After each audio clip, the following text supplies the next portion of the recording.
కొన్ని టాపిక్స్ చెప్పాలంటే చాలా హుషారుగా ప్రాణం లేచి వస్తుంది, ఒంటికాల మీద వచ్చి మాట్లాడాలని అనిపిస్తుంది. నాకు డాక్ట్రిన్ ఆఫ్ గాడ్ కానీ, జస్టిఫికేషన్ కానీ, అటోన్మెంట్ కానీ, గాస్పల్ ఇట్లాంటి విషయాలు మాట్లాడాలంటే నిజంగా నాకు చాలా సంతోషంగా ఉంటుంది, చాలా ఆసక్తిగా ఉంటుంది. ఓపిక లేకపోయినా ఓపిక తెచ్చుకొని మాట్లాడాలని అనిపిస్తుంది. ఆ విషయాలు మాట్లాడుతున్నప్పుడు కూడా నాకు లోపల చెప్పలేనంత ఆనందం ఉంటుంది. అలాగే మరికొన్ని టాపిక్లు ఉంటాయి, అవి చెప్తాలంటే చాలా పెయిన్ఫుల్ గా చెప్పాల్సి వస్తుంది, చాలా బాధాకరంగా వాటిని మనం మాట్లాడాల్సి వస్తుంది. అటువంటి వాటిలో ఈ ఫాల్స్ టీచింగ్స్ ఒకటి. అంటే with all my heart, with all my agony ఇట్లాంటి విషయాలు మాట్లాడాల్సి వస్తుంది. అటువంటి వాటిలో ప్రాస్పరిటీ గాస్పల్ గురించిన ఒక పిక్చర్ నేను ఇవాళ మీకు ఇవ్వాలని అనుకుంటున్నాను. ఇది కొంచెం చాలా కాంప్లికేటెడ్ ఇష్యూ. మేబీ దేవుడు సహాయం చేస్తే ఇవాళ కొంతమందికైనా ప్రాస్పరిటీ గాస్పల్ గురించిన ఒక ట్రూ పిక్చర్ అర్థమవుతుంది అని నా ఆశ, నా ప్రార్థన. అభివృద్ధి సువార్త లేకపోతే సక్సెస్ ను పొందే సువార్త, రకరకాల పేర్లు చెప్తున్నారు, కానీ ప్రాస్పరిటీ థియాలజీ లేదా ప్రాస్పరిటీ గాస్పల్ అనేది ఇది బాగా ప్రసిద్ధి చెందింది. నేను కావాలనే ఒక బొమ్మ పెట్టాను, ఒక డేంజర్ సింబల్ పెట్టాను. ఎందుకంటే by the end of my presentation చివరికి వచ్చేటప్పటికి ఇది నిజంగా చాలా ప్రమాదకరమైంది అని మీరు గుర్తించాలని నా కోరిక. నా జర్నీ లేకపోతే దీని గురించిన నా అవగాహన నాకు ఎలా ఎలా పరిచయం ఉందో నేను మీకు చెప్పాలనుకుంటున్నాను. నెక్స్ట్ స్లైడ్ మీరు చూడగలిగితే నేను ఒక 3 పేర్లు మెన్షన్ చేయటం జరిగింది. 1987లో మా ఇంట్లో I found a book. Oral Roberts రాసిన ఒక బుక్ నా బుక్ షెల్ఫ్ లో కనపడింది. అప్పుడు నేను జూనియర్ ఇంటర్మీడియట్ చదువుతున్నాను. మేబీ మా పుస్తకాల షెల్ఫ్ లో ఆ బుక్, మా తాతగారి పుస్తకాలు మా ఇంట్లో ఉండిపోవటం వల్ల ఇట్ హ్యాపెండ్. ఓరల్ రాబర్ట్స్ రాసిన ఒక బుక్ సీడ్ ఫెయిత్ అనే ఒక బుక్ చదవటం నేను స్టార్ట్ చేశాను. దేవుడు నమ్ముకునే ఎర్లీ డేస్ లో పుస్తకాలు చదివే ఒక ఇంట్రెస్ట్ బాగా ఉండేది కాబట్టి కనపడిన ప్రతి పుస్తకం చదివాను. వాటిలో ఓరల్ రాబర్ట్స్ రాసిన సీడ్ ఫెయిత్ అనే ఒక బుక్ కూడా నేను చదివాను. 87లో ఓరల్ రాబర్ట్స్ బుక్ చదివాను. 89, 90 ఆ ప్రాంతాల్లో డిజిఎస్ దినకరన్ ఒక మంచి వేవ్ లో స్టార్ట్ అయినట్టుగా మనందరికీ తెలుసు. మేబీ 90s లో మెమరీస్ ఉన్న వాళ్ళు ఖచ్చితంగా నేను చెప్పేది గుర్తుపెట్టుకోగలరు.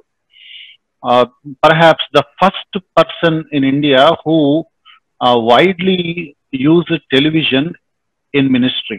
మనకు తెలిసి టీవీ మాధ్యమాన్ని విపరీతంగా మినిస్ట్రీకి వాడిన ఒక రకంగా మొట్టమొదటి వ్యక్తిగా మనం దినకరన్ గారిని గుర్తు చేసుకోవచ్చు. సో అప్పట్లో ఒక పెద్ద ప్రభంజనం. And I was very much impressed by his ministry. ఎందుకంటే సెక్యులర్ ఛానల్స్ లో కనపడేవాడు, ప్రైమ్ ఛానల్స్ లో కనపడేవాడు. తర్వాత మ్యాగజైన్స్, మంచి popular magazine widely circulated all over the India in many Indian languages. ఆయనకంటూ జీసస్ కాల్స్ అని ఒక సంస్థ పెట్టాడు. టీవీ ప్రోగ్రామ్స్, సిడీస్, మ్యూజిక్స్, పెద్ద పెద్ద రివైవల్ మీటింగ్స్.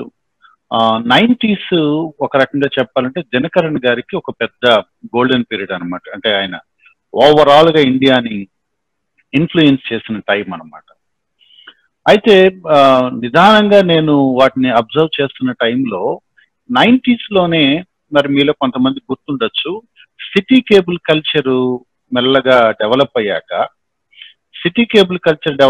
మన ఇళ్ళకి కేబుల్స్ వచ్చాక we started watching many channels. రకరకాల ఛానల్స్ మనం చూడటం స్టార్ట్ చేసాం. అది ఒకేసారి 100-150 ఛానల్స్ మన ఇళ్లలోకి వచ్చేటప్పటికి, అలాగే నేను గాడ్ టీవీని కూడా చూడటం స్టార్ట్ చేశాను. మీ అందరికీ గుర్తుండుంటది, గాడ్ టీవీ ఇండియాలో బాగా కనపడింది. తర్వాత కొంతకాలం మిరకల్ నెట్ అనే ఒక ఛానల్ కూడా చెన్నై నుంచి టెలికాస్ట్ అయ్యేది.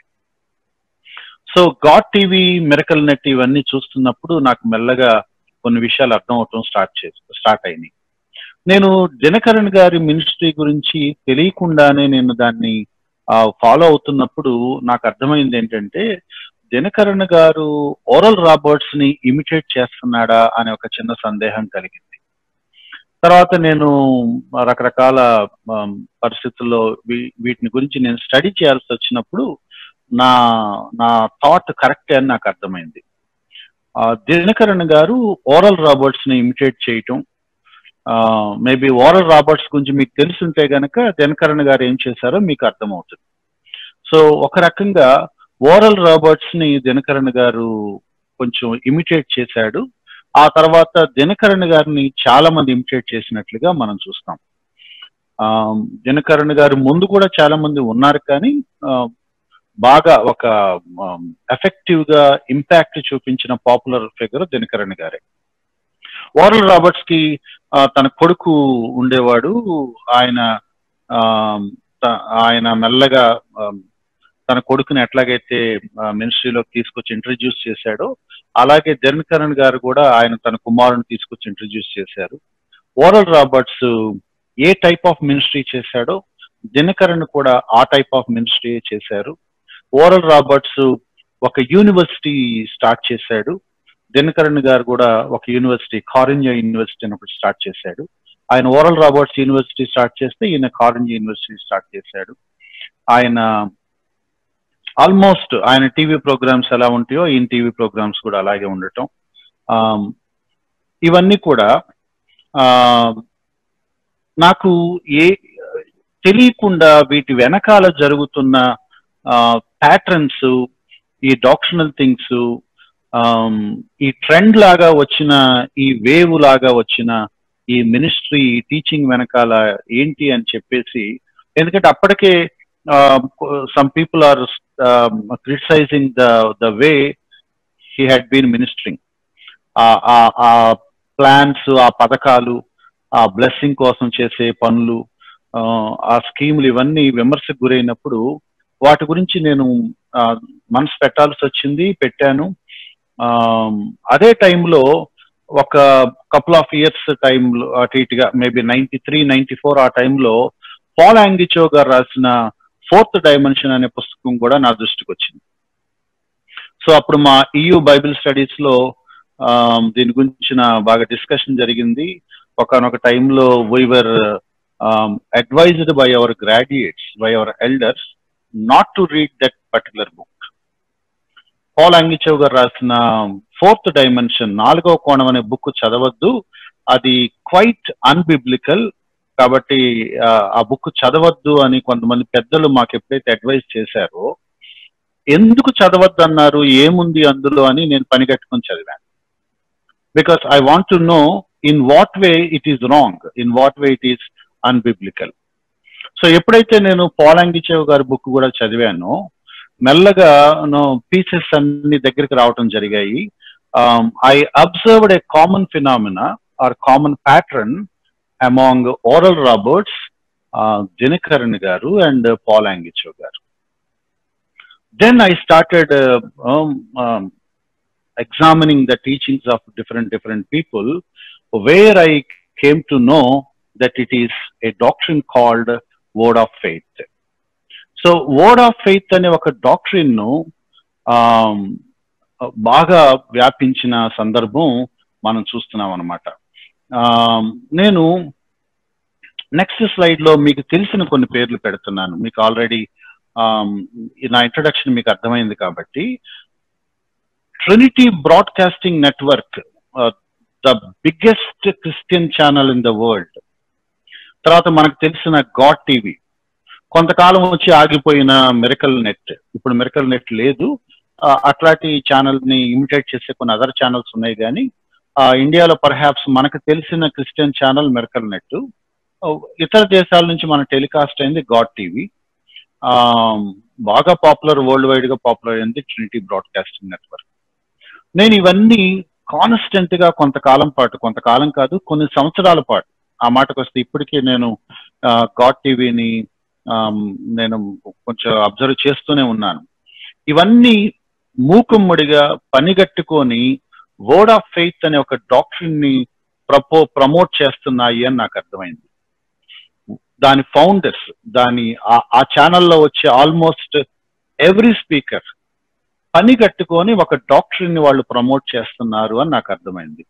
ఆ డాక్టరీన్ పేరు word of faith. Word of faith, faith word అని కూడా అంటారు, వర్డ్ ఆఫ్ ఫెయిత్ అని అంటారు, కొంతమంది ప్రాస్పరిటీ గాస్పల్ అని అంటారు. దీని యాక్చువల్ రూట్ వర్డ్ ఇదే, వర్డ్ ఆఫ్ ఫెయిత్.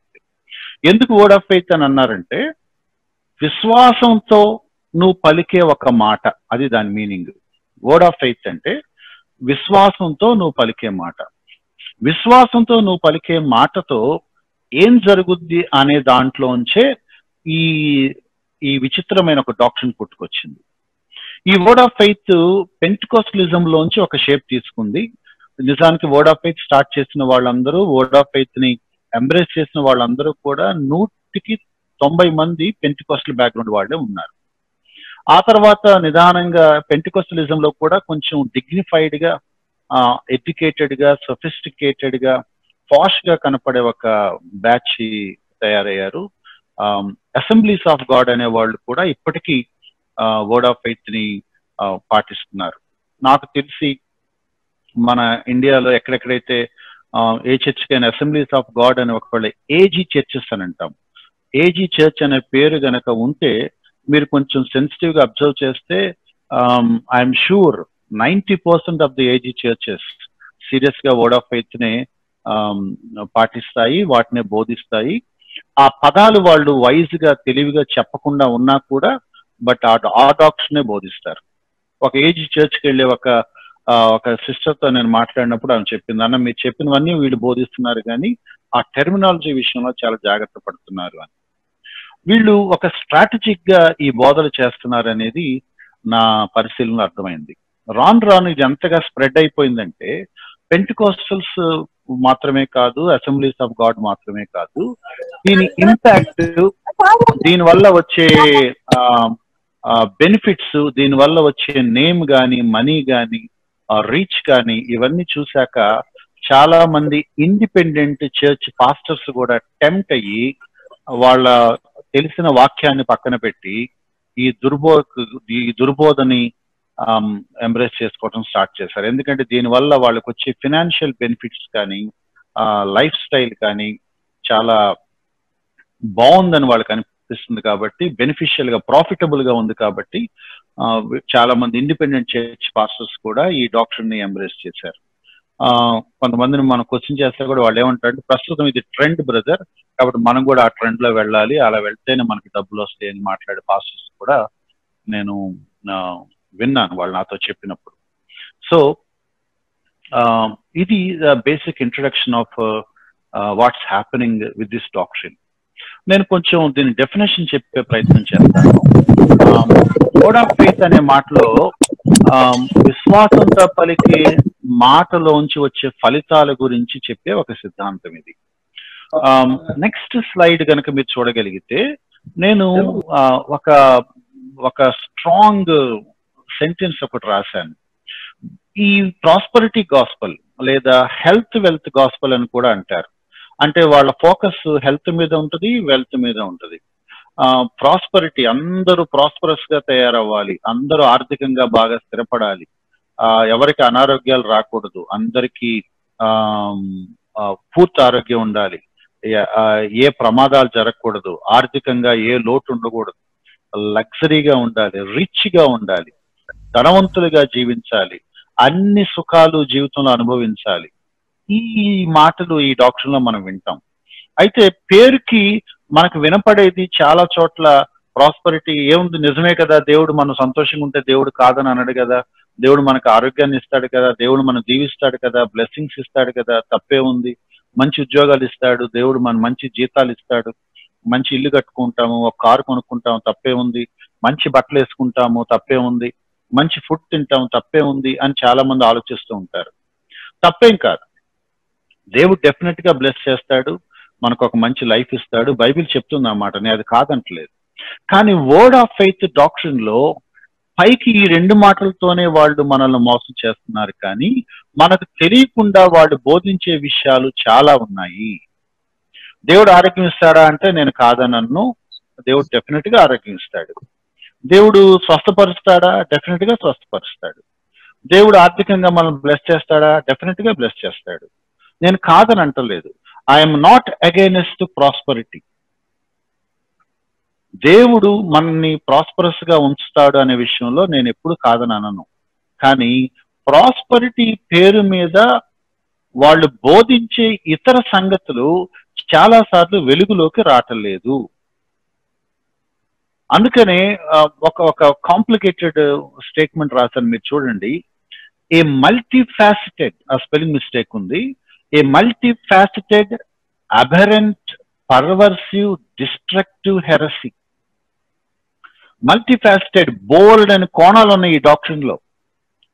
చాలా అసహజమైన, అసాధారణమైన, అబ్నార్మల్ థింగ్స్ ఇందులో ఉన్నాయి.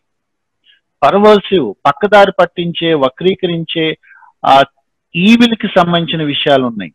డిస్ట్రక్టివ్, మన ఆత్మీయ జీవితాలని పాడు చేసే, మనల్ని నాశనం చేసే దుర్బోధ ఇది, హెరసీ ఇది. ఇది గాస్పల్ అని వాళ్ళు చెప్తారు, కానీ ఇది గాస్పల్ కాదు. ఇది గాస్పల్ కాదు.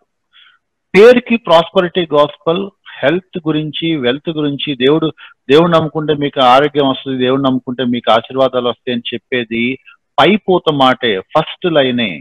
దాని తర్వాత వాళ్ళు నేర్పించే బోధలు చాలా ఉన్నాయి, ప్రజలకు అవి అర్థం కావు. పర్టికులర్లీ యంగ్ పీపుల్ రైటే చెప్తున్నారు కదా, ఎందుకు అనవసరంగా వాళ్ళని వీళ్ళు క్రిటిసైజ్ చేస్తున్నారని చాలా మంది యంగ్ పీపుల్ బాధపడుతున్న వాళ్ళు ఉన్నారు. నాకు చాలా మంది యంగ్ పీపుల్ నాకు తెలుసు. వాళ్ళు రకరకాల ప్రాస్పరిటీ ప్రీచర్స్ ఫొటోస్, వాళ్ళ స్టేట్మెంట్స్ సోషల్ మీడియా లేకపోతే ఫేస్బుక్ లో ఆ మీమ్స్ షేర్ చేస్తా ఉంటే, నాకు బాగా తెలిసిన వాళ్ళకి పర్సనల్ గా నేను చెప్తున్నాను, మీరు షేర్ చేసే వ్యక్తి ఎవరో తెలుసా, మీకు అర్థం అవుతుందంటే వాళ్ళకి అర్థం కావట్లేదు.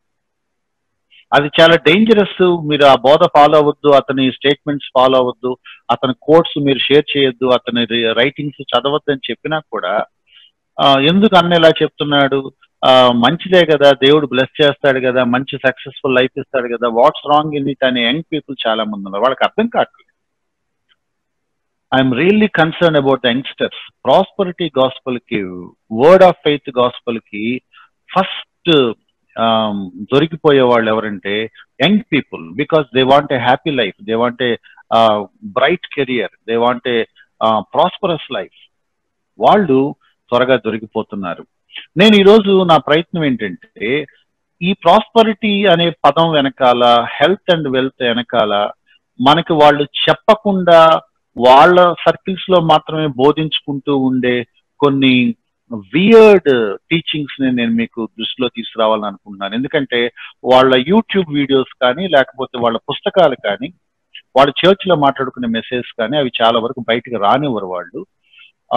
కొన్ని మాత్రమే బయటకు రాణిస్తారు. అవి అట్రాక్టివ్ గా ఉండి ప్రజలను వాళ్ళ వైపు ఆకర్షించడానికి పనికొచ్చే బోధలనే బయటికి పెడతారు. ప్రమాదకరమైన దుర్బోధలు అంత త్వరగా బయటికి రావు. సో అవి నేను కొన్ని మీకు పరిచయం చేయాలనుకుంటున్నాను. దీని ఆరిజిన్ కనుక మీరు చూస్తే, మేబీ మీరు ఎవరైనా ఇంట్రెస్ట్ ఉన్న వాళ్ళు కనుక కొంచెం ఇంటర్నెట్ లో వెబ్ గూగుల్ చేసి కొంచెం ఓపిక ఉండి వెతకగలిగితే గనక ఒక్క పని నేను మీకు అసైన్మెంట్ లాగా ఇస్తున్నాను అనుకోండి. మేబీ ఆ పని మీరు చేయగలిగితే నేను చెప్పే విషయాలు ఎంతవరకు ట్రూత్ మీకు అర్థమవుతుంది. నేను నిజంగా ఇవి స్టడీ చేసి చెప్తున్నానా, లేకపోతే ఊరికి ఒకరిని విమర్శిస్తున్నా అనేది మీకు క్లారిఫై అయిపోతుంది. సెకండ్ లైన్ మీరు చూడగలిగితే, ఈడబ్ల్యూ కెన్యాన్ అనే ఒక ఆయన ఉన్నాడు, ఒక బ్యాప్టిస్ట్ చర్చ్ బ్యాక్గ్రౌండ్ ఉన్న ఆయన. ఈయన న్యూ థాట్ లేకపోతే మైండ్ సైన్స్ అనే వాటిని ఎప్పుడైతే స్టడీ చేశాడో అవి అతనికి ఆకర్షణీయంగా అనిపించాయి. New thought, mind science, maybe మీరు న్యూ థాట్, మైండ్ సైన్స్ అనే మాటలు మీకు అక్కడ కొత్తగా అనిపిస్తే గూగుల్ చూడండి, న్యూ థాట్ మూవ్మెంట్ అంటే ఏంటి, లేకపోతే మైండ్ సైన్స్ మూవ్మెంట్ అంటే ఏంటి. లేదా మీకు బాగా ఫెమిలియర్, బయట మరి మీకు మీ ఫ్రెండ్స్ లో కానీ సొసైటీలో కానీ మీరు తగిలారో లేదో, పాజిటివ్ థింకింగ్, పాజిటివ్ స్పీకింగ్ అనే ఒక యోగా పాటించే వాళ్ళు, యోగా చేసే వాళ్ళు మాట్లాడే మాటలు అవి. Positive thinking. తర్వాత రేఖీ అనే ఒక మెడిటేషన్ గ్రూప్ ఉన్నారు, రేఖీ పద్ధతి ఒకటి ఉంది. వీళ్ళందరి దగ్గర నుంచి డిరైవ్ చేసుకున్న ఒక పెక్యూలియర్ థాట్ ని ఈ పెంటికోస్టల్ కల్చర్ లో ఉన్న బోధలతో మిక్సప్ చేశారు. So word of faith is nothing but a peculiar mixture of Pentecostalism and New Thought movement. కొంతమందికి పెంటికోస్టలిజం అనే వర్డ్ నేను వాడుతుంటే వాళ్ళకి కోపం రావచ్చు, బాధ కలగచ్చు, but it is true. Not all Pentecostals are ఈ కేటగిరీ అని నేను చెప్పలేను, కానీ బట్ డెఫినెట్ గా ఈ ఈ ఈ డాక్టరీన్ మాట్లాడే వాళ్ళలో 190 మంది అక్కడి నుంచి వచ్చిన వాళ్ళే. ఇప్పుడు బాగా వ్యాప్తి చెందాక అన్ని డినామినేషన్స్ లో స్ప్రెడ్ అయిపోయింది కాబట్టి ఆ టీచింగ్ ఇప్పుడు కొంచెం మిక్సప్ అయిపోయింది. కానీ నా పాయింట్ క్యాచ్ చేయండి. న్యూ థాట్ లేదా మైండ్ సైన్స్ అనే ఒక బయట ఉన్న ఒక బోధని, ఒక ఫిలాసఫీని పెంటికోస్టల్ కల్చర్ లో ఉన్న హోలీ స్పిరిట్ అనాయింట్మెంట్ కి సంబంధించిన కొన్ని టీచింగ్స్ ని మిక్సప్ చేశాక తయారైన ఒక బోధనే వర్డ్ ఆఫ్ ఫెయిత్ టీచింగ్ అని అంటాం. మీరు గూగుల్ చేయగలిగితే కనుక మీకు అసైన్మెంట్ అన్నాను కదా, మీరు చేయాల్సిన పని ఏంటంటే ఈడబ్ల్యూ కెన్యాన్ బుక్స్ అని గనక మీరు కొట్టండి. I really want every one to do this. ఇది ఎంత దారుణంగా ఉందో మీకు తెలియాలంటే ఈ ఒక్క పని మీరు చేయాలని రిక్వెస్ట్ చేస్తున్నాను. ఈడబ్ల్యూ కెన్యాన్ అనే ఆయన రాసిన పుస్తకాలు సింపుల్ గా మీరు గూగుల్లో ఈడబ్ల్యూ కెన్యాన్ బుక్స్ అని కనుక మీరు కొట్టి ఇమేజెస్ లో, గూగుల్ ఇమేజెస్ లోకి వెళ్ళి కనుక మీరు కొడితే ఆయన రాసిన పుస్తకాల టైటిల్ పేజెస్ అన్ని మీకు కనపడతాయి. మినిమం 10 పుస్తకాలు కనపడతాయి. ఒక్కసారి ఆ 10 పుస్తకాల టైటిల్స్ మీరు నోట్ చేసుకోండి. టైటిల్స్ నోట్ చేసుకొని ఆ టైటిల్స్ గనక మీరు మళ్ళీ గూగుల్లో టైప్ చేస్తే, for example faith and finances అనే మాట ఉందనుకోండి, కెన్యాన్ రాసిన బుక్. ఆ ఫెయిత్ అండ్ ఫినాన్సెస్ అనే 2 పదాలు తీసుకెళ్లి మీరు గూగుల్లో కొడితే అదే టైటిల్ మీద ఎంతమంది పుస్తకాలు రాస్తారో మీకు కనపడుతుంది. నా పాయింట్ మీకు అర్థమవుతుంది అనుకుంటున్నాను. కెన్యాన్ రాసిన పుస్తకాలని మీరు గూగుల్లో వెతికి ఆ పుస్తకాల పేర్లను తీసుకొని ఆ టైటిల్ గనక మళ్ళీ మీరు టైప్ చేస్తే ఎగ్జాక్ట్ టైటిల్ తో ఎంతమంది సేమ్ టు సేమ్ పుస్తకాలు రాస్తారో మీకు కనపడుతుంది. ఆ పుస్తకాలన్నీ కూడా విచిత్రంగా ఈ ప్రాస్పరిటీ ప్రీచర్స్ పుస్తకాలే. అంటే అర్థం ఏంటంటే అదే టైటిల్ తో 100 మంది పుస్తకాలు రాస్తారు. అదే బోధని సేమ్ ఒక్క అక్షరం కూడా మార్చరు. అంటే ఇది వాంటెడ్ గా వీళ్ళు చేస్తున్న ఒక స్ట్రాటజిక్ టీచింగ్ అనమాట.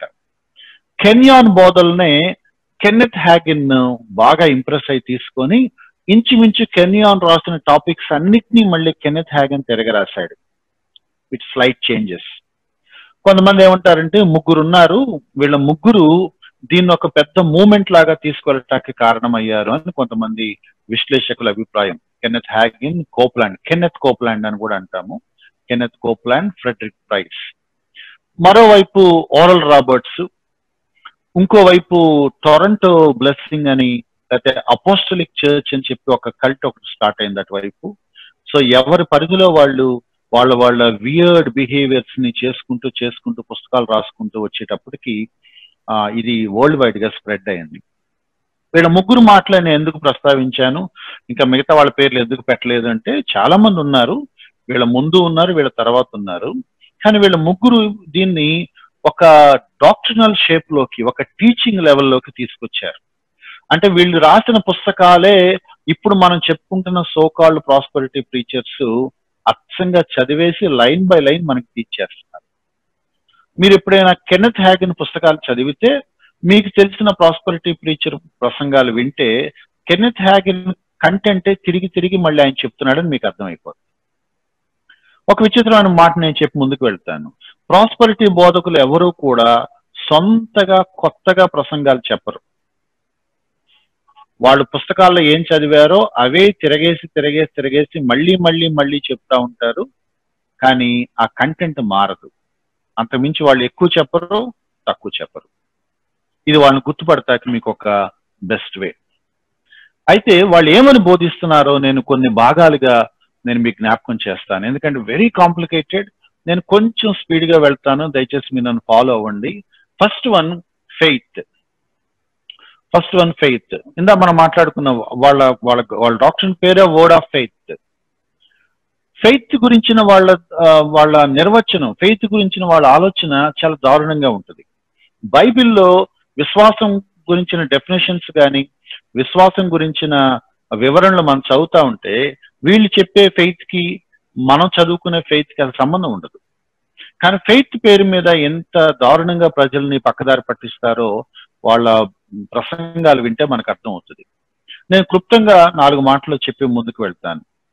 ఫెయిత్ అనేది ఒక ఫోర్స్ అని వాళ్ళ ఉద్దేశం, వాళ్ళు అలా బోధిస్తారు. Faith is a force that can create. విశ్వాసం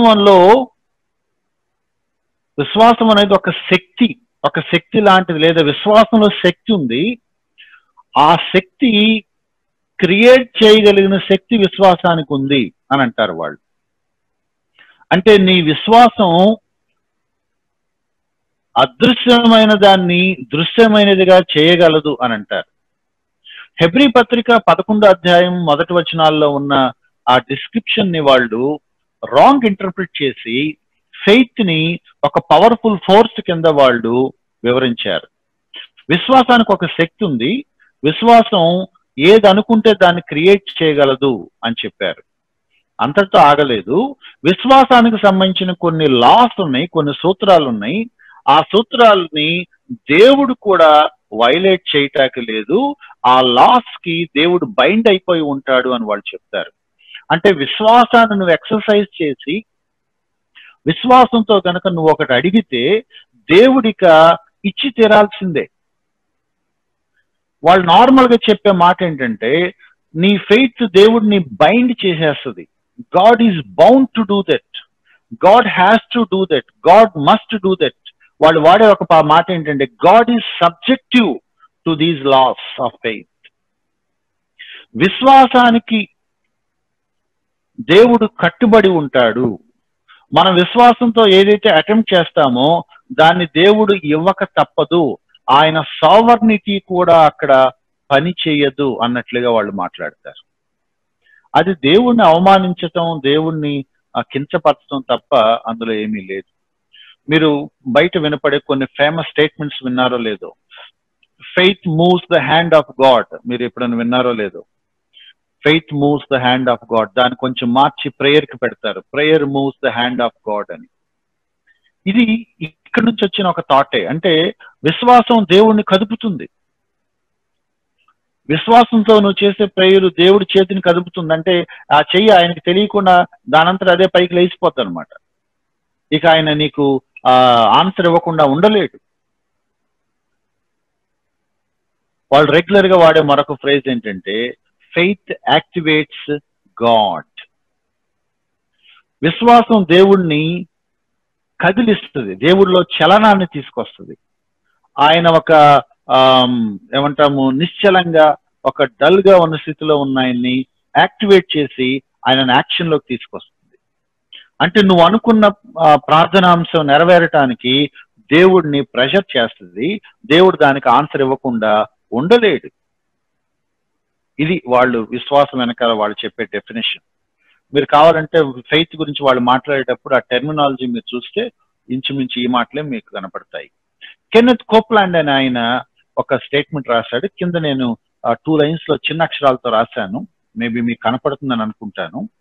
కెన్నెత్ కోప్లాండ్ ఇలా అన్నాడు, a man can use faith the way a mechanic uses a wrench. ఒక మెకానిక్ ఆ రెంచ్ ని ఎలా వాడతాడో అలా విశ్వాసాన్ని నువ్వు వాడచ్చు. రెంచ్ ఎలా వాడతామో మనకు తెలుసు. మనం స్క్రూని టైట్ చేస్తాము లేదా స్క్రూని లూజ్ చేస్తాము. అలాగే విశ్వాసంతో నువ్వు నీకు కావాల్సినట్టుగా యూజ్ చేసుకోవచ్చు. లేదా కార్పెంటరు ఆ సుత్తిని హ్యామర్ని ఎలా వాడతారో అలా వాడచ్చు. అంటే కొన్నిటిని బ్రేక్ చేయటానికి వాడచ్చు, మేకులు కొడతాకు వాడచ్చు, లేదా మేకులను బయట పీకటాకు వాడచ్చు. అంటే నీ చేతిలో ఉన్న టూల్ అది, నువ్వు ఎలా కావాలంటే అలా వాడుకోవచ్చు ఫెయిత్ ని. Faith can be controlled just like fear can be controlled. నీ భయం వేసింది అనుకోండి, నీ భయాన్ని నువ్వు తగ్గించుకోవచ్చు, నువ్వు కంట్రోల్ చేసుకోవచ్చు. అలాగే ఫెయిత్ ని కూడా నీ చేతిలో ఉన్న వస్తువులాగా వాడచ్చు. ఆ చివరి లైన్ చూడండి, you can turn it off or turn it on. Kenneth Copeland అని ఆయన ఈ మాట అన్నాడు.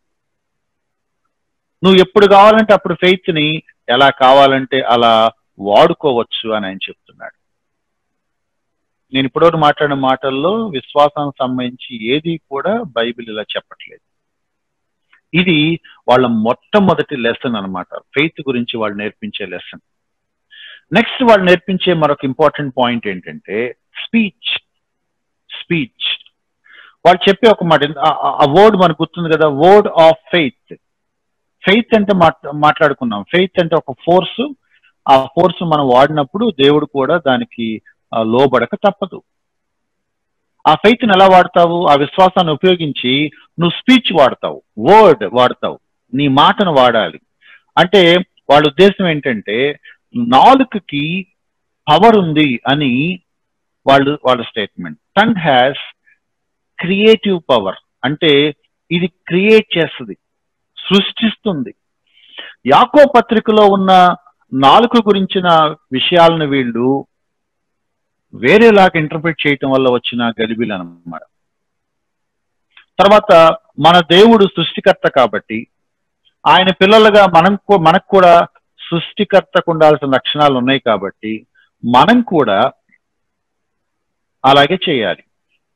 కలుగును గాక అని దేవుడు పలికినప్పుడు ఆదికాండం 1వ అధ్యాయంలో సృష్టిని కలిగింది కాబట్టి మనం కూడా నోటితో ఏదన్నా అంటే అది క్రియేట్ చేయబడుతుంది అని ఈ డాక్టర్ లో ఉన్న ఒక పాయింట్ అన్నమాట. కాబట్టి నాలుక లేకపోతే మాట, నీ స్పీచ్, నువ్వు ఏదైతే బయటికి వినపడేలాగా ఆడిబుల్ గా, బాహ్యంగా అంటే సైలెంట్ గా మనసులో కాదు, బయటికి వినపడేలాగా ఎప్పుడైతే నువ్వు ఉచ్చరించి పలుకుతావో ఆ పలికిన ఆ ఉచ్చారణ, ఆ మాటకి శక్తి ఉంది. అది పరిస్థితులను తారుమారు చేసైనా సరే నువ్వేది కోరుకుంటున్నావో దాన్ని క్రియేట్ చేస్తుంది. యాకోబు పత్రికలో ఇంకో మాట ఉంది, నువ్వు మంచి మాట్లాడుతున్నావు, చెడు మాట్లాడుతున్నావు, అది అగ్నిలాగా కాల్చివేస్తుంది అని ఇట్లా డిఫరెంట్ ఎక్స్ప్రెషన్స్ ఏవైతే యాకోబు పత్రికలో ఉన్నాయో వాటిని వీళ్ళు మిస్ఇంటర్ప్రిట్ చేసి వీళ్ళు ఎక్కడి దాకా తీసుకెళ్లారంటే నీ మాటకి పాజిటివ్ పవర్ ఉంది, నెగిటివ్ పవర్ ఉంది. నీ మాటకి గుడ్ పవర్ ఉంది, ఈవిల్ పవర్ ఉంది. నువ్వు పాజిటివ్ మాట్లాడితే పాజిటివ్ జరుగుద్ది, నెగిటివ్ మాట్లాడితే నెగిటివ్ జరుగుతుంది. నువ్వు ఎప్పుడు బ్యాడ్ థింగ్స్ మాట్లాడుతూ ఉంటే బ్యాడ్ థింగ్సే జరుగుతూ ఉంటాయి నీ లైఫ్ లో. నువ్వు ఎప్పుడు గుడ్ థింగ్స్ మాట్లాడుతూ ఉంటే గుడ్ థింగ్స్ జరుగుతాయి. బయట అదర్ రిలీజన్స్ లో కూడా ఈ కాన్సెప్ట్ ఉంది, పాజిటివ్ కన్ఫెషన్ అని అంటాం. అంటే నువ్వు పాజిటివ్ గా బయటికి ఏదైతే ఒప్పుకుంటూ మాట్లాడుతూ ఉంటావో అది జరుగుతూ ఉంటది. మేము ఒకసారి ఆటోలో వెళ్తున్నప్పుడు ఆటో డ్రైవర్ కొంచెం ర్యాష్ గా తోలుతుంటే ఆటో డ్రైవర్ కి చెప్పాను నేను, అయ్యా కొంచెం నిదానంగా తోలు, స్పీడ్కి వెళ్ళమ్మక్క అని. అంటే అప్పుడు ఆటో డ్రైవర్ ఈ మాట అన్నాడు, సార్ మనం యాక్సిడెంట్ అవుద్దని అనుకుంటే యాక్సిడెంట్ అవుతుంది, అవ్వదు అనుకుంటే అవ్వదు, అది మనం పాజిటివ్ యాటిట్యూడ్ లో ఉంటది, మీరేం వరి అవ్వకండి అన్నాడు. అప్పుడు నాకు డౌట్ వచ్చి అతనితో మాట్లాడి కొన్ని వివరాలు సేకరిస్తే అతను చెప్పిన మాట ఏంటంటే పాజిటివ్ థింకింగ్ కోర్స్కి అతను వెళ్తున్నాడు. ఒక auto driver positive thinking course కి వెళుతున్నాడు, నేర్చుకుంటున్నాడు. ఆ బోధే కొంచెం క్రిస్టియన్ కలర్ లో మన సంఘాల్లో బోధించబడుతుంది. మీరు నోటితో ఏ విషయాలు పలుకుతారో ఆ విషయాలే మీరు మీ జీవితంలో జరగటం చూస్తారు. అందుకని ఈ బోధ ప్రత్యేకత ఏంటంటే నువ్వు నెగిటివ్ అంటే నెగిటివ్ అయిపోతుంది, నువ్వు పాజిటివ్ అనుకుంటే పాజిటివ్ అయిపోతుంది. కాబట్టి పాజిటివ్ అనుకో, నెగిటివ్ మాటలు రానివ్వద్దు, నెగిటివ్ మాట రానివ్వద్దు. నువ్వేం పలుకుతావో అదే నీ జీవితం. You are your words. నీ మాటలే నువ్వు. ఇంచుమించు ఇదే అర్థం వచ్చే టైటిల్స్ తో మనోళ్ళు చాలా పుస్తకాలు రాశారు. జాయిస్ మేయర్ కూడా బుక్ రాసింది,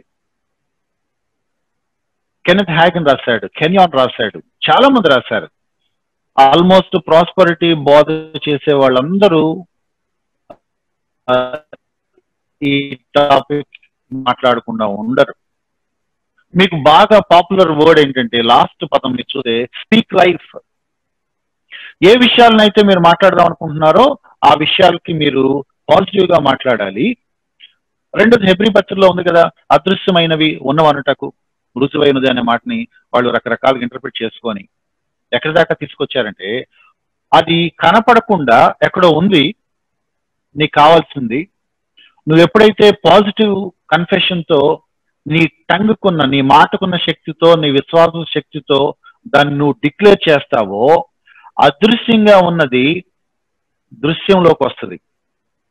నువ్వు ఎప్పుడైతే స్పీక్ లైఫ్ నువ్వు మాట్లాడతావో నీ మాట ద్వారా కనపడకుండా లేనిది, అసలు ఉనికిలో లేని దానికి జీవం పోసుకొని అది ఉనికిలోకి వస్తుంది అని చెప్తారు. As if you were A creator, నువ్వే ఒక సృష్టికర్తవి, చిన్నపాటి సృష్టికర్తవి అన్నట్లుగా చెప్తారు. ఇది చాలా ప్రమాదకరమైన బోధ. దాన్ని కొంతమంది ఈజీగా ఉండటానికి, మనం అర్థం చేసుకోవటానికి నేమ్ ఇట్ క్లెయిమ్ ఇట్ అని అన్నారు. అంటే నీకు ఏది కావాలో అది నువ్వు బయటికి చెప్పు, అది క్లెయిమ్ చేయి, అది నీకు వస్తుంది. అందుకని వాడు తరచు మాట్లాడే పదాలు I declare, I claim, I receive, I command. Suppose నేను ఒక అపార్ట్మెంట్ కొంటాకి వెళ్ళాను అనుకోండి, నాకు అపార్ట్మెంట్ నచ్చింది, అపార్ట్మెంట్ ఓనర్ చెప్పిన ప్రైస్ కొంచెం ఎక్కువగా ఉంది, ఆయన 50 లక్షలు ఇమ్మని అడిగాడు, నేను 30 లక్షలే నా బడ్జెట్. కాబట్టి వీళ్ళు ఏం చేస్తారంటే బయటికి ఆడిబుల్ గా మాట్లాడుతూ 30 lakhs కి నాకు అది రావాలి, 30 lakhs కి నాకు అది రావాలి, 30 lakhs కి నాకు అది రావాలని రిపీటెడ్ గా ఉచ్చరిస్తూ ఉంటారు. విశ్వాసంతో వాళ్ళు దాన్ని పలికినప్పుడు, నోటి మాటతో బయటికి వినపడేలాగా పాజిటివ్ గా దాన్ని పలికినప్పుడు, నాకు 30 లక్షలకి అది కావాలి అని విశ్వాసంతో నేను డిక్లేర్ చేసి క్లెయిమ్ చేస్తే మాకు అద్భుతాలు జరిగాయని ఆ ఓనర్ 4 రోజుల తర్వాత పిలిచి 30 lakhs కి ఇచ్చాడని చెప్పే సాక్ష్యాలు కూడా మనం వింటాం. పాజిటివ్ కన్ఫెషన్ అన్నమాట. దీని ఇంకొక నెక్స్ట్ లెవెల్కి వెళ్ళి వాళ్ళు ఏం చేశారంటే, అలా మనం ఏది పలికితే జరుగుద్ది కాబట్టి అందులో కర్స్, బ్రేకింగ్ ద కర్స్ అనే పాయింట్ కూడా ఉందన్నమాట. అంటే ఆ శాపాన్ని కూడా మనం బ్రేక్ చేయొచ్చు. నా లైఫ్ లో ఎప్పుడు ఒక ప్రాబ్లం ఉంది, అనారోగ్యమో, అప్పుల బాధో, ఇంకేవో సమస్యలు ఏమి ఉన్నాయి, అవి నా నోటి మాటతో నేను పోగొట్టుకోవచ్చు. నా విశ్వాసపు శక్తితో, నా వాక్ శక్తితో నేను దాన్ని క్లెయిమ్ చేసి, నేను దాన్ని బ్రేక్ చేసి ఆ ప్యాటర్న్ ని, ఆ చైన్ ని లేకుండా చేయొచ్చు. ఆ కర్స్, ఆ శాపం నా లైఫ్ లో లేకుండా చేయొచ్చు. కాబట్టి మీ మాటలు చాలా జాగ్రత్తగా వాడటం నేర్చుకోండి అని చెప్తారు. సో స్పీచ్ గురించి వాళ్ళు చెప్పే థియరీ ఇది. బైబిల్లో దీని గురించి ఎక్కడా కూడా ఒక్క కూడా హింట్ లేదు. ఇది అన్బిబ్లికల్. నెక్స్ట్ పాయింట్ కానీ చూస్తే హెల్త్ గురించి, ఆరోగ్యం గురించి వాళ్ళు చెప్పే ఒక బోధ ఏంటంటే, యేసుక్రీస్తు వారు సిలువలో మన కోసం ప్రాణం పెట్టాక యెషయా వచనాలని వాడు తీసుకున్నారు. అది కూడా ఇంటర్ప్రిటేషన్ ప్రాబ్లమే. ఆయన పొందిన దెబ్బల వల్ల మనకు స్వస్థత కలుగుతుంది అనే మాట తీసుకొని యేసుక్రీస్తు వారు సిలువలో మనకి రక్షణ సమకూర్చి పెట్టాడు, మన కోసం ప్రాణం పెట్టాడు. కాబట్టి ఆ సాల్వేషన్ లో అన్ని కలిపి వచ్చేసాయి, హెల్త్ వెల్త్ కూడా కలిపి వచ్చేసాయి. దేవుడు మనకు కేవలం రక్షణ ఇవ్వలేదు, రక్షణతో పాటు స్వస్థత కూడా ఇచ్చాడు, రక్షణతో పాటు ఆర్థిక ఆశీర్వాదాలు కూడా ఇచ్చాడు, రక్షణతో పాటు అన్ని ఇచ్చాడు. అలా వాళ్ళు చెప్పే దాంట్లో మొదటిది, రక్షణతో పాటు మనకి ఆరోగ్యం కూడా ఇచ్చాడు. యేసుక్రీస్తు వారు మన అతిక్రమాలను భరించడమే కాదు, మన వ్యాధుల్ని కూడా భరించాడు, మన అనారోగ్యాలను కూడా భరించాడు. కాబట్టి శిలువలో ఆయన మరణించిన తర్వాత మనకి క్షమాపణ కలిగింది. కాబట్టి ఇప్పుడు ఇక క్రైస్తవుడు లేదా విశ్వాస అనేవాడికి అనారోగ్యం రావటానికి వీలు లేదు. No sickness, no disease. జ్వరం రావటానికి వీలు లేదు. నువ్వు దేవుని బిడ్డవైతే అనారోగ్యం ఏగా రావటానికి వీలు లేదు. వస్తుంది అంటే ఏంటంటే నీ విశ్వాసాన్ని నువ్వు ఉపయోగించట్లేదు. నీకు స్వస్థత రావట్లేదంటే నీ విశ్వాసాన్ని నువ్వు యూజ్ చేయట్లేదు. నువ్వు దాన్ని డిక్లేర్ చేసేయాలి, ప్రొనౌన్స్ చేయాలి, బయటికి పలకాలి, నీ విశ్వాసాన్ని ఎక్సర్సైజ్ చేయాలి. నువ్వు ఎప్పుడైతే దాన్ని క్లెయిమ్ చేస్తావో నీకు ఆరోగ్యం వస్తుంది, పరిపూర్ణమైన ఆరోగ్యం వస్తుంది. ఇది వాళ్ళు చెప్పే మాట. మన బైబిల్ అనేక మంది భక్తులకి అనారోగ్యాలు వచ్చాయి కదా అంటే వాళ్ళ దగ్గర జవాబు ఉండదు. వాళ్ళు దాన్ని ఏదో మసిబూసి మారేడుకాయ చేస్తారు. వాళ్ళు చెప్పే ఈ బోధలో ఎక్స్ట్రీమ్ వర్షన్ ఏంటంటే ఇక నీకు అనారోగ్యం రాదు. వాడు అంతటితో ఆపలేదు. యేసుక్రీస్తు వారు నా కొరకు మరణించాడు కాబట్టి నేను మరణించాల్సిన అవసరం కూడా లేదని వాళ్ళు బోధిస్తారు. మీరు గమనించండి, ప్రాస్పరిటీ బోధకుల్లో కొత్తగా బోధిస్తున్న యంగ్ ప్రాస్పరిటీ బోధకులు ఉంటారు, చాలా కాలంగా బోధిస్తున్న సీనియర్ ప్రాస్పరిటీ బోధకులు ఉంటారు. నా మాట అర్థం చేసుకోండి. కొత్తగా బోధించే యంగ్స్టర్స్ ఈ పుస్తకాలన్నీ చదివేసి బోధించేటప్పుడు అసలు క్రైస్తవుడు చనిపోడు అని వాళ్ళు టీచ్ చేస్తూ ఉంటారు.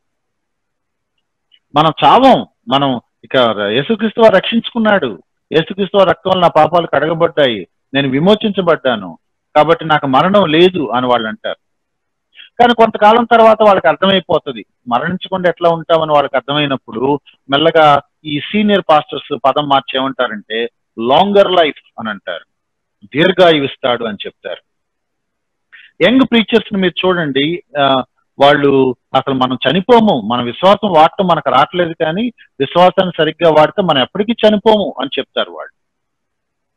కొంతమంది దెబ్బలు తిన్న వాళ్ళు, నాలుగు ఖర్చుకున్న వాళ్ళు ఏం చేస్తారంటే లాంగర్ లైఫ్ అనే వర్డ్ వాడుతున్నారు. దానికి వాళ్ళు పెట్టే ఒక లింక్ ఏంటంటే కమ్యూనియన్. మనం ఆదివారం ఆరాధనలో ఈ ప్రభురాత్రి భోజనం లేదా సంస్కారంలో ఎప్పుడైతే పార్టిసిపేట్ చేస్తామో, కమ్యూనియన్లో ఎప్పుడైతే పార్టిసిపేట్ చేస్తామో, ఆయన రొట్టె తిని ఆయన రక్తాన్ని తాగిన వాళ్ళు ఇక మరణించరు. లేదా ఆయన రొట్టె తిని ఆయన రక్తాన్ని తాగిన వాళ్ళు అనారోగ్యం రాదు, ఏ ఏ ఏ వ్యాధులు రావు. లాంగర్ లైఫ్, ఎక్కువ కాలం బతుకుతాం, చనిపోమని చెప్తారు. చనిపోమని చెప్పిన వాళ్ళు పుస్తకాలు రాశారు. ఈ మధ్య కొంచెం మాట మార్చుకొని లాంగర్ లైఫ్ అని అంటున్నారు. లాంగర్ లైఫ్ అంటే ఎక్కువ కాలం బ్రతుకుతాం, దీర్ఘాయువు అని. కెనెత్ హ్యాగిన్ అని ఆయన 130 సంవత్సరాలు బతుకుతానని చెప్పాడు. దేవుడు నాకు చెప్పాడు నేను 135 years బతుకుతానని చెప్పాడు. 86 సంవత్సరాల వయసులో చనిపోయాడు. 86 సంవత్సరాల వయసులో చనిపోయాడు. మన హైదరాబాద్ లో శామ్ కిషోర్ అని ఆయన జేసీఎన్ఎం మినిస్ట్రీస్ లో ఆయన కూడా తన సంఘస్థులకి అప్పట్లో, మరి ఇప్పుడు అవైలబుల్ గా ఉందో లేదో నాకు తెలియదు కానీ, ఒక కపుల్ ఆఫ్ ఇయర్స్ బ్యాక్ ఒక బ్రోచర్ డిస్ట్రిబ్యూట్ చేశాడు తన సంఘస్థులకి. తన సంఘస్థులకి ఏమేమి రావో ఆ లిస్ట్ రాశాడు. వాళ్ళకి అనారోగ్యాలు రావు, వాళ్ళకి వ్యాధులు రావు, వాళ్ళకి అప్పులు ఉండవు, వాళ్ళకి ఏ సమస్యలు ఉండవు, ఇలా రాసుకుంటా వచ్చి వాటిలో ఒక పాయింట్ ఆయన ఏం రాశారంటే జేసీఎన్ఎం సంఘ సభ్యులు మినిమం 8 years బ్రతుకుతారు అని రాశాడు. మినిమం 8 years బ్రతుకుతారని రాశాడు. కాబట్టి వీళ్ళందరూ ఒక నంబరు దేవుడి దగ్గర కనుక్కొని ప్రామిస్ చేస్తారు. మరి ఈ ఇయర్స్ నంబర్ వీళ్ళకి ఎలా తెలుస్తుందో, ఒక ఆయన 120 years బతుకుతా అన్నాడు, 90 years కే చనిపోయాడు. కాబట్టి వీళ్ళందరూ లాంగర్ లైఫ్ అనే దాని మీద మాట్లాడతారు. మా ఫెలోషిప్కి వచ్చేవాళ్ళు, మా గ్రూప్ లో ఉన్న వాళ్ళకి దేవుడిచ్చిన వాగ్దానం మీరు ఇన్ని సంవత్సరాలు బ్రతుకుతారు అని ప్రజలకు చెప్తారు. ఎవరు కూడా అంతకాలం బ్రతికిన దాఖలాలు మనం చూడం. ఇది ఏ కైండ్ ఆఫ్ డిసెప్షన్ అనమాట. ఆ కమ్యూనియన్ లో పవర్ ఉంది, ఆ కమ్యూనియన్ తీసుకుంటే మన అప్పులు తీరిపోతాయని చెప్పేవాళ్ళు కూడా ఉన్నారనమాట. సో మూడవది వెల్త్. సంపద, ఆస్తి, డబ్బులు, ఆర్థిక సంబంధమైన ఆశీర్వాదం అనమాట. వాళ్ళు చెప్పే మాట ఏంటంటే మన దేవుడు ఈ సృష్టిలోనే అత్యంత ధనవంతుడు. ఈ ఎంటైర్ యూనివర్స్ లో భూమి మీద కానీ పరలోకంలో కానీ దేవుడి కంటే రిచ్ ఎవరు లేరు కాబట్టి మనం కూడా ఆయన పిల్లలం కాబట్టి ధనవంతుడి పిల్లలు ధనవంతులే, ధనవంతుడి పిల్లలు ధనవంతులే. కాబట్టి ఈ భూమి మీద దేవుడు నమ్ముకున్న వాళ్ళు క్రైస్తవులు అందరికంటే రిచెస్ట్ పీపుల్ గా ఉండాలనే దేవుడి చిత్తం అని వాళ్ళు చెప్తారు. పావర్టీ అనేది శాపం, పావర్టీ మనకు ఉండకూడదు. పేదరికం క్రైస్తవుడికి ఉండటానికి వీల్లేదు, అప్పులు పేదరికం క్రైస్తవులకు ఉండటానికి వీల్లేదు. క్రైస్తవులు తలగా ఉండాలి, క్రైస్తవులకే అన్నీ ఉండాలి. ఈ భూమి మీద అత్యంత ధనవంతులు క్రైస్తవులే ఉండాలి, ఈ భూమి మీద గొప్ప గొప్ప వ్యాపారాలు క్రైస్తవులకే ఉండాలి, ఈ భూమి మీద గొప్ప గొప్ప లాభాలు క్రైస్తవులకే రావాలి. అది వాళ్ళు చెప్పే బోధ. ప్రాస్పరిటీ మన హక్కులాగా వాళ్ళు బోధిస్తారు. నేను దేవుడు నమ్ముకున్నాక ఆటోమేటిక్ గా ఆ సాల్వేషన్ తో పాటు ఆటోమేటిక్ గా నాకు సంక్రమించిన హక్కులు చాలా ఉన్నాయి, అవన్నీ నేను క్లెయిమ్ చేస్తున్నాను అంతే. ప్రతి క్రైస్తవుడు లగ్జరీ లైఫ్ జీవించాలి, ఎందుకంటే మనం దేవుని పిల్లలం. ఇది వాళ్ళ బోధ. దానికి వాళ్ళు అబ్రహాముతో దేవుడు చేసిన నిబంధనను ఒక కారణంగా చూపిస్తారు. అబ్రహాము చేసిన నిబంధన ఏంటి? నేను నేను ఆశీర్దిస్తానని దేవుడు చెప్పాడు కదా. దాని కండిషన్, దాని టర్మ్స్ అండ్ కండిషన్స్, దాని బ్యాక్గ్రౌండ్, దాని ఇంప్లికేషన్స్ ఏమి తీసుకోకుండా డైరెక్ట్ గా తీసుకొచ్చి మనకు అప్లై చేసేసుకుంటారు. ప్రతి వ్యక్తి, ప్రతి క్రైస్తవుడు, ప్రతి విశ్వాసి అబ్రహాం లాగా తయారవుతాడు. ఆ వాగ్దానం అబ్రహాంకే కాదు మనకు కూడా వర్తిస్తుంది అని చెప్తారు. నిజానికి దేవుడు అబ్రహాంతో చేసిన వాగ్దానానికి, దాని నెరవేర్పుకి, ఆ ఆశీర్వాదానికి యేసుక్రీస్తు వారితో ముడిపడి ఉందని గలతీ పత్రిక చెప్తుంది. వీళ్ళు యేసుక్రీస్తు వారి ప్లేస్ లో మనల్ని పెట్టేస్తారు. అబ్రహాం చాలా ధనవంతుడు అని ఉదాహరణ చూపిస్తారు, యోబు చాలా ధనవంతుడు అని ఉదాహరణ చూపిస్తారు, ఆఖరికి యేసుక్రీస్తు కూడా చాలా ధనవంతుడు అని పుస్తకాలు రాసేశారు. యేసుక్రీస్తు వారు ఎంత ధనవంతుడంటే ఆయనకి ఒక ట్రెజరర్ ఉన్నాడట, ఇస్కరియోతు యూదా. మరి ఎంత డబ్బు లేకపోతే ట్రెజరర్ అవసరమయ్యాడు అని వాళ్ళు ఆర్గ్యూ చేస్తారు. ట్రెజరర్ గా ఉండటానికి డబ్బులు అవసరం లేదు. 13 మంది కలిసి తిరుగుతున్నప్పుడు ఒక వ్యక్తి దాన్ని హ్యాండిల్ చేస్తే బాగుంటుందని యోధాకు అప్పగించారు. దానికి ఎక్కువ డబ్బులు ఉండాల్సిన అవసరం లేదు, ట్రెజరర్ అనే మాట వాళ్ళు పెట్టారు. తర్వాత యేసుక్రీస్తు వారు చనిపోయినప్పుడు ఆయన అంగీ కోసం సైనికులు ఎగతాళిగా చీట్లేసి ఆయనని యూదుల రాజు అని అపహసిస్తూ ఆ రాజుగారి డ్రెస్ మాకు కావాలని హేళనగా వాళ్ళు తీసుకుంటే, దానికి వాళ్ళు చెప్పేది ఏంటంటే అది సీమ్లెస్ అంటాం, అంటే కుట్లు లేని, ఎక్కడ ఉందో కనెక్షన్ లేకుండా దాన్ని చాలా అంటే ఆర్టిస్టిక్ గా నేసిన వస్త్రం కాబట్టి దానికి వాళ్ళు చెప్పే ఒక వర్డ్ ఏంటంటే, యేసుక్రీస్తు వారు వేసిన బట్టలు ఆ రోజులు ఎవరు వేయలేదు, ద మోస్ట్ అంటే ఫ్యాషన్ డిజైనర్ లాంటి వస్త్రాలు యేసుక్రీస్తు వారు వేసుకుని తిరిగారు అని వాళ్ళు చెప్తారు. తలవాల్చుకుంటుకైనా నాకు స్థలం లేదని యేసుక్రీస్తు వారు చెప్పి మీ నిమిత్తం ఆయన దరిద్రుడయ్యాడని వాక్యం చెప్తుంటే, ఆయన richest man, wealthiest man, high fashion man అని వీళ్ళు చెప్తూ ఉంటారు. అందుకని వీళ్ళని మీరు గమనిస్తే, వీళ్ళ వస్త్రాలు మీరు చూస్తే, ప్రాస్పరిటీ బోధకుల బట్టలు మీరు చూస్తే, మీరు కలలో కూడా ఊహించిన బట్టలు వాళ్ళు వేస్తూ ఉంటారు. వాళ్ళ కాన్సెప్ట్ ఒకటే, మనం దేవుడి పిల్లలం కాబట్టి మనం ద బెస్ట్ మనకు ఉండాలి. ది బెస్ట్ అంటే ది బెస్ట్ అంటే బట్టల్లో ఇక ఎంతకంటే మంచి బట్టలు లేవు అనేవి వేసుకోవాలి. ప్రాస్పరిటీ బోధకులు వేసుకునే బట్టల ఖరీదు మనం చూస్తే ఆశ్చర్యపోతాం. ప్రపంచంలోనే అత్యంత ప్రసిద్ధి చెందిన బ్రాండ్స్ ఏవైతే ఉంటాయో ఆ బ్రాండ్స్ వీళ్ళు కొంటారు. స్టీవ్ ఫోర్టిక్ అనేవాడు వేసే షూస్ 90,000 అట. ఒక ఆయన వేసుకునే టీషర్ట్ 1,25,000 అట. ఒక ఆయన కొన్న కారు 3 కోట్లు. అంటే వీళ్ళు ఏం చేస్తున్నారంటే షూస్ లో హైయెస్ట్ బ్రాండ్ షూస్ ఏ ఉంటాయి, కాస్ట్లీయెస్ట్ అది కొనాలి, ఎందుకంటే మన దేవుని పిల్లలు, మన రేంజ్ వేరు. బట్టల్లో ఏ బ్రాండ్ ఖరీదు ఎక్కువ ఆ బ్రాండ్ కొనాలి. కారులో ఏది హైయెస్ట్ రేట్ ఉన్న కారు అది కొనాలి. మరి మీకు ఈ సంగతులు తెలుస్తా ఉన్నాయో లేవో నాకు తెలియదు, కానీ హైదరాబాద్ లో కొన్ని సంవత్సరాల కిందట హోండా సిటీ కార్ వచ్చినప్పుడు మొట్టమొదటిగా 2 కొన్నారట. ఒకటి ఒక ఎమ్మెల్యే గారు కొన్నారు, ఒకటి ఓ పాస్టర్ గారు కొన్నారు. Costliest car. ఎందుకు అంటే ఈ డాక్ట్రిన్ లోంచి వచ్చిన ప్రభావం అన్నమాట. దేవుని పిల్లలం మనం తలగా ఉండాలి, రిచ్ గా ఉండాలి, లగ్జరీగా ఉండాలి. వీళ్ళ లైఫ్ స్టైల్ మీరు చూస్తే ఆశ్చర్యపోతారు. వీళ్ళు వాక్యం చెప్పే సందర్భాలు తప్ప మిగతా టైమ్స్ లో వీళ్ళు రెస్టారెంట్స్ లో, 5 స్టార్ హోటల్స్ లో ఉంటారు. వాళ్ళు తినే ఫుడ్ ని ఆ స్క్రీన్స్ లో అదే ఫోటోలు తీసి వాళ్ళందరికీ చూపించుకుంటారు. మేము ఏ రేంజ్ ఫుడ్ తింటున్నాం, బెస్ట్ ఫుడ్ తింటున్నాం, బెస్ట్ లైఫ్ జీవిస్తున్నాం, మంచి బట్టలు వేసుకుంటున్నాం. 5 స్టార్ లైఫ్ స్టైల్ వాళ్ళకు ఉంటుంది, 5 స్టార్ లైఫ్ స్టైల్ ఉంటుంది. సంవత్సరానికి 3 రకాల కొత్త కార్లు వస్తే 3 రకాల కొత్త కార్లు మార్చేస్తారు. నేను బట్టల గురించి తిండి గురించే కాదు, గ్యాడ్జెట్స్, మొబైల్స్, వాళ్ళు వేసుకునే బెల్ట్, వాళ్ళ చేతికి తొడుక్కునే రింగు, వాళ్ళ హెయిర్ స్టైల్, బ్యూటీ పార్లర్ కి ఎంత డబ్బులు ఖర్చు పెడతారో, జిమ్ కి ఎంత డబ్బులు ఖర్చు పెడతారో, రెస్టారెంట్స్ కి ఎంత డబ్బు ఖర్చు పెడతారో, లావిష్ లైఫ్ స్టైల్.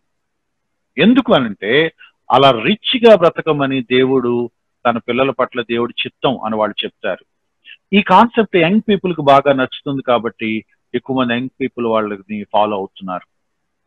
తర్వాత మీరు గనక చూడగలిగితే అనాయింటింగ్, అనాయింటింగ్ ఆ పరిశుద్ధాత్మ అభిషేకం పేరు మీద వీళ్ళు చేసే పనులు చాలా చాలా వియర్డ్ గా ఉంటాయి, చాలా దారుణంగా ఉంటాయి. అనాయింటింగ్ పేరు మీద వీళ్ళు బోధించే బోధల్లో ఒక ప్రఖ్యాతిగాంచిన ఒక బోధ, చాలా ఉన్నాయి. ఆ ఒక ప్రఖ్యాతిగాంచిన బోధ ఏంటంటే ఆ పరిశుద్ధాత్మ చేత కొట్టబడటం, పరిశుద్ధాత్మ చేత తాకబడటం. అంటే పరిశుద్ధాత్మ వచ్చి నిన్ను ముట్టుకొని సంధించినప్పుడు నీకు పరిశుద్ధాత్మ దెబ్బ తగులుద్ది అనమాట. నువ్వు దడేలను కింద పడిపోతావు. టచ్ అని అంటారు. మన మన తెలుగు రాష్ట్రాల్లో చాలా మంది ఇది ఫాలో అవుతున్నారు. స్టేజ్ మీద మనుషుల్ని పిలిచి వాళ్ళ తల మీద చేయి పెట్టగానే వాళ్ళు దడేలు మన కింద పడిపోతున్నారు. స్లెయిన్ ఇన్ ద స్పిరిట్ అంటాం, లేదా స్లెయిన్ బై ద స్పిరిట్ అంటాం. అంటే పరిశుద్ధాత్ముడు వాళ్ళని తాకిడిగా గట్టిగా కొడతాడనమాట. ఎవరో వచ్చి దడేలు మని ఒక కిక్ ఇచ్చినట్టుగా, ఒక షాక్ తగిలినట్టుగా వాళ్ళు కింద పడి గిలగిల గిలగిల కొట్టుకుంటా ఉంటారు. వీళ్ళు టచ్ అనగానే పరిశుద్ధాత్ముడు వచ్చి వాళ్ళని టచ్ చేస్తాడని వాళ్ళు చెప్తారు. దానికి వాళ్ళు పెట్టే ఇంకో పేరు ఏంటంటే ఫైర్, అగ్ని బాప్తిస్మం అని చెప్తారు. అగ్ని బాప్తిస్మం పరిశుద్ధాత్ముడు వాళ్ళకి ఇచ్చినప్పుడు ఆ వేడి వాళ్ళు తట్టుకోలేక, ఆ దెబ్బ వాళ్ళు తట్టుకోలేక, ఏదో షాక్ తగిలినట్టుగా వాళ్ళు అనిపించి వాళ్ళకి మన కాన్షియస్ లో లేనట్లుగా గిలగిల కొట్టుకొని గింగరాలు తిరిగి మూర్చపోయినట్టుగా వాళ్ళు బిహేవ్ చేస్తూ ఉంటారు. బైబిల్ దీన్ని ఎక్కడ ఒప్పుకోలేదు. ఇలా చేయటం వల్ల మీరు ఏం సాధించారు అంటే కూడా ఏముండదు. అలా ఏదో ఒక అలౌకికమైన ఎవరో వచ్చి ఏదో ఒక ఫీలింగ్, ఒక టచ్ లాగా అనిపించి కింద పడిపోయి గిలగల కొట్టుకొని కూసేపోయాక లేచి మళ్ళీ బట్టలు సర్దుకొని కిందకు వచ్చేయడం తప్ప దానివల్ల ఏం జరిగిందంటే, ఆ తర్వాత అలా జరిగిన తర్వాత పోనీ వాళ్ళ జీవితాలు ఏమన్నా మంచి ట్రాన్స్ఫర్మేషన్ వచ్చిందంటే you never here A story. ఇలా పడేయటమే ఒక కార్యక్రమం లాగా పెట్టుకుంటారు పాస్టర్స్. కొంతమంది వాళ్ళ చర్చెస్ లో ఇలా అందరి తల్ల మీద చేతులు పెట్టి పడేస్తా ఉంటారు. కానీ వాళ్ళ చర్చెస్ లో వాళ్ళు ఇలా పడేస్తున్నారన్న సంగతి బయట ఎవరికి తెలియనివ్వరు. సంఘస్థులకు మాత్రమే తెలుస్తుంది అనమాట. విజయవాడలో జరిగిన ఒక ఇన్సిడెంట్ నేను మీకు చెప్తాను. ఎంత దారుణమైన వల్గర్ కండిషన్స్ కి వెళ్ళిపోతున్నారంటే, విజయవాడలో జరిగిన ఒక ఇన్సిడెంట్ నేను మీకు చెప్తాను. ఒక ఆమెకి దాదాపు 3-4 నెలలుగా పీరియడ్స్ రాలేదట. దైవ సేవకుడు స్టేజ్ మీదకి రమ్మన్నప్పుడు ఏమో కూడా చాలా మందితో పాటు స్టేజ్ మీదకి వెళ్ళింది. దైవ సేవకుడు ఆమె తల మీద చేతులు పెట్టి అభిషేకించగానే ఆమె పరిశుద్ధాత్మ చేత తాకబడి అగ్ని ఆమెను తాకినట్టుగా అనిపించి ఆమె కింద పడిపోయింది, గిలగల కొట్టుకుంది. తర్వాత లేచి స్పృహలోకి వచ్చాక ఆమె నిలబడి చెప్పిన సాక్ష్యం ఏంటంటే, 3-4 నెలలుగా నాకు పీరియడ్స్ రాలేదు, పరిశుద్ధాత్మ నన్ను ఇప్పుడు తాకాడు, నాకు ఇప్పుడు పీరియడ్స్ వచ్చాయి అని చెప్పి. ఎటువంటి దారుణమైన సాక్ష్యాలు వాళ్ళు పలికిస్తారు అంటే, వినటానికి కూడా మనకి మనసొప్పని విచిత్రమైన కథలు వాళ్ళు వినిపిస్తూ ఉంటారు. పరిశుద్ధాత్మ టచ్ చేస్తాడు అనే పేరు మీద, అగ్ని బాప్తిసం పేరు మీద ఎటువంటి వికృతమైన సాక్ష్యాలు, వికృతమైన పనులు వాళ్ళు స్టేజ్ మీద చేస్తున్నారో టీవీల్లో మనం చూస్తున్నాం. బైబిల్ దీనికి ఎక్కడా ఒప్పుకోదు. ఇటువంటి సంఘటనలు బైబిల్లో ఒక్కటి కూడా జరగలేదు. వాళ్ళు చూపించే వచనాలన్నీ కూడా తప్పుడు ఇంటర్ప్రిటేషన్ తో ఉన్న వచనాలే. పరిశుద్ధాత్మ అభిషేకం మీద వాళ్ళు చేసే అనేక వెర్రితల వేషాల్లో ఇంకోటి ఏంటంటే అనాయింటింగ్ ట్రాన్స్ఫర్. పరిశుద్ధాత్మను వేరే వాళ్ళకి బదిలీ చేయటం, ట్రాన్స్ఫర్ చేయటం. అంటే ఏలియా వెళ్ళిపోతూ ఎలీషాకి తన అభిషేకాన్ని ఇచ్చేసి వెళ్ళిపోయినట్లుగా వీళ్ళు కూడా నేను వేరే వాళ్ళకి ట్రాన్స్ఫర్ చేస్తాను. ఈ ప్రాస్పరిటీ బోధకులు చిన్న పాస్టర్లందరినీ పిలిచి నేను మీకు అభిషేకం పాస్ చేస్తానని చెప్పి పాపం ఆ చిన్న పాస్టర్లను ప్రలోభ పెట్టడం మనం చూస్తూ ఉంటాం. వాళ్ళు ముట్టుకుంటే ఏ వస్తువులోకైనా సరే అభిషేకం వెళ్ళిపోతుంది. వాళ్ళు ఒక టేబుల్ని ముట్టుకుంటే ఆ టేబుల్కి అభిషేకం వస్తుంది, మీరెళ్ళి ఆ టేబుల్ పట్టుకోగానే మీకు షాక్ తగులుద్ది. వాళ్ళు కర్చీఫ్ అనాయింట్ చేసి మీకు ఇస్తారు, ఆ కర్చీఫ్ మీ జేబులో పెట్టుకోగానే మీకు అనాయింట్మెంట్ వచ్చేస్తుంది. వాళ్ళొక పెన్ను అభిషేకించి ఇస్తారు, ఆ పెన్ను ముట్టుకోగానే నీకు అభిషేకం వచ్చేస్తుంది. ప్రార్థన చేసి కర్చీఫ్లు అమ్మటం, ప్రార్థన చేసిన పెన్నులు అమ్మటం, ఈ పెన్నుతో నువ్వు రాస్తే పరీక్షలో బాగా పాస్ అవుతావని అబద్ధాలు చెప్పటం, అభిషేకించబడిన నూనెలు అమ్మటం, అభిషేకించబడిన రకరకాల వస్తువులు అమ్మటం, ఇవన్నీ వాళ్ళ చేస్తున్న దుర్బోధలో ఒక భాగం. ఇంకొంచెం ముందుకు వెళ్తే వాళ్ళు చెప్పే దుర్బోధలో మనకు దుర్బోధ ఏంటంటే లిటిల్ గాడ్స్, చిన్న దేవుళ్ళు, మనం కూడా దేవుళ్ళమే అని వాళ్ళ ఉద్దేశం అనమాట. ఆటోమేటిక్ పొజిషన్ అంటే రక్షించబడగానే ఆటోమేటిక్ గా మనకు చాలా సంక్రమించేశాయి. అందులో పాటు మనకు వచ్చింది ఏంటంటే దేవుడి స్వభావం కూడా మనకు వచ్చేసింది. దేవుడు మనల్ని ఆది కాండంలో తన పోలికలు చొప్పున చేసినప్పుడు మనందరం చిన్న చిన్న దేవుళ్ళ లాగా చేశాడు మనల్ని. ఆదాం పాపం చేయటం వల్ల అది పోగొట్టుకున్నాము. యేసుక్రీస్తు వారి శిలువలో మన కోసం మరణించాక తిరిగి మళ్ళీ అది మనకు వచ్చేసింది. కాబట్టి we can be called little gods, మనం చిన్న దేవుళ్ళమని చెప్తారు. కాబట్టి దేవుళ్ళం కదా, కాబట్టి మనం దేవుళ్ళలాగా మనం కూడా నోటితో పలికితే, డిక్లేర్ చేస్తే, మాటతో మనం పనులు చేయొచ్చు, మనం కూడా చిన్న చిన్నవి క్రియేట్ చేయొచ్చు. మనం కూడా కొన్ని వాటిలో వెన్ యూ స్పీక్ లైఫ్, ఇది కలుగును గాక అని చెప్తే అది కలుగుతుంది అన్నట్లుగా మాట్లాడతారు. వాళ్ళు తరచు వాడే పదాల్లో పదం ఏంటంటే ఐడెంటికల్. దేవుడు లాగా మనం కూడా ఉంటాం, దేవుడు లాగా మనం కూడా ప్రవర్తిస్తాం, దేవుడు లాగా మనం కూడా బిహేవ్ చేస్తాం. దేవుడు లాగా మనం కూడా చిన్నపాటి దేవుళ్ళు అని చెప్పినప్పుడు మరి హోలీనెస్ గురించి మాట్లాడరు, లవ్ గురించి మాట్లాడరు, సహనం గురించి, దీర్ఘశాంతం గురించి, ప్రేమ గురించి, అది సాత్వికం గురించి వాళ్ళు చెప్పరు, ఆత్మఫలాల గురించి చెప్పరు. ఐడెంటికల్ అనగానే నీకు ఏది కావాలో అది నోటితో పలుకు, అది జరుగుద్ది, నీకు వచ్చేస్తుంది. నాకు ఉద్యోగం కావాలి, you declare and you will get a job. నువ్వు పలికితే ఒక క్రియేట్ చేసి ఉద్యోగం దేవుడు నీకు ఇస్తాడు అని వాళ్ళు చెప్తారు. ఎక్కడి నుంచి వచ్చింది ఈ దుర్బోధ అంటే కీర్తన గ్రంథం 82వ కీర్తనలో మీరు దైవములు కారా అని చెప్పబడిన మాటని యేసుక్రీస్తు వారు కూడా యోహాను 10వ అధ్యాయంలో కోట్ చేసిన సందర్భాన్ని తీసుకొని ఇక ఆ కాంటెక్స్ట్ ని వినకుండా పక్కన పెట్టేసి ఇక ముందు వెనకాల ఏం చదవకుండా వాళ్ళు చేసేది ఏంటంటే మనం దేవుళ్ళమి అని చెప్పుకుంటారు. 82వ కీర్తన మీరు తర్వాత మీరు తీరిగ్గా ఉన్నప్పుడు ఒకసారి చదవండి. I request everyone to read psalm 82. 82వ కీర్తన చదివితే చాలా ఎంత ఈజీగా అర్థమవుతుందో, వీళ్ళు ఎంత దారుణంగా దాన్ని ఇంటర్ప్రిట్ చేశారో ఆశ్చర్యం వేస్తుంది.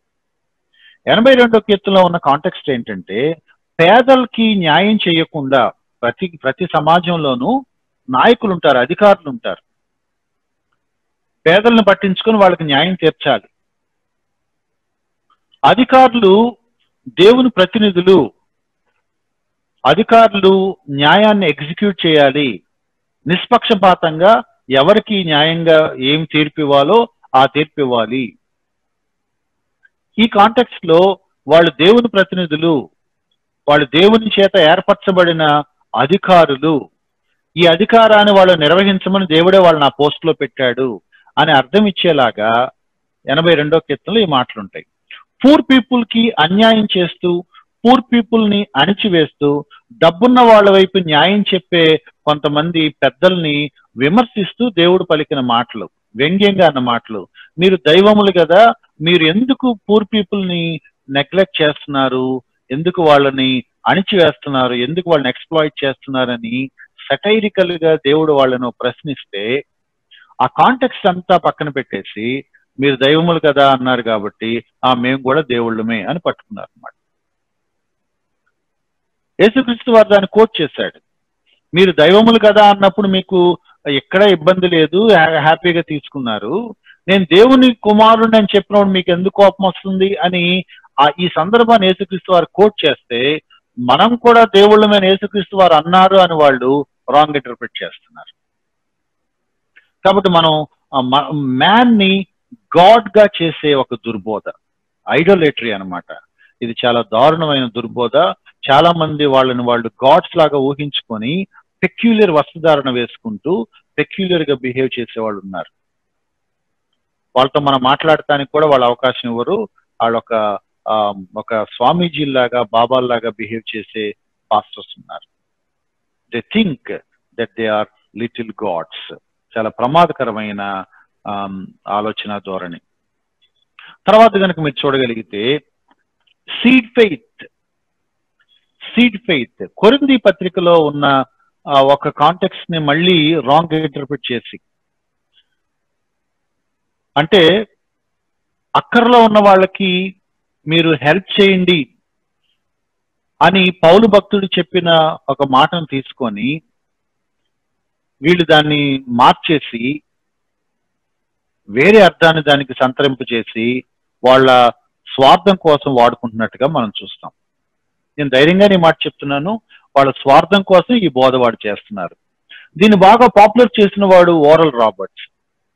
మీరు విశ్వాసంతో దేవుడికి కానుకిస్తే, సీడ్ ఫెయిత్ అంటే విశ్వాసం అనే విత్తనం కాదు ఇక్కడ అర్థం. ఇది చాలా మ్యానిపులేటింగ్ టైటిల్ అనమాట. ఇది సీడ్ ఫెయిత్ అంటే విశ్వాసం అనే సీడ్ కాదు, విశ్వాసంతో మీరు వేసే సీడ్. ఏంటి ఆ సీడ్ అంటే డబ్బులు. విశ్వాసంతో కనుక మీరు డబ్బుల్ని ఇవ్వాలి ఆ దైవ సేవకుడికి. ఆ ఇవ్వాలి అనేది కొరింథీ బ్యాక్గ్రౌండ్ లోంచి వాళ్ళు తీసుకొని విత్తటం అనే మాట తీశాడు. కొంచెంగా విత్తువాడు కొంచెమే కోస్తాడు, అధికంగా విత్తువాడు అధికంగా కోస్తాడు అనే మాటను తీసుకొని మీరు విశ్వాసంతో కనుక దేవుడికి కానుకిస్తే దేవుడు దానికి 7 రెట్లు మీకు తిరిగిస్తాడు అని ఓరల్ రాబర్ట్స్ ఒక ఫిలాసఫీ తయారు చేశాడు. ఎందుకు 7 ఫోల్డ్ అన్నారంటే 7 క్రిస్టియన్ లక్కీ నంబర్ కాబట్టి.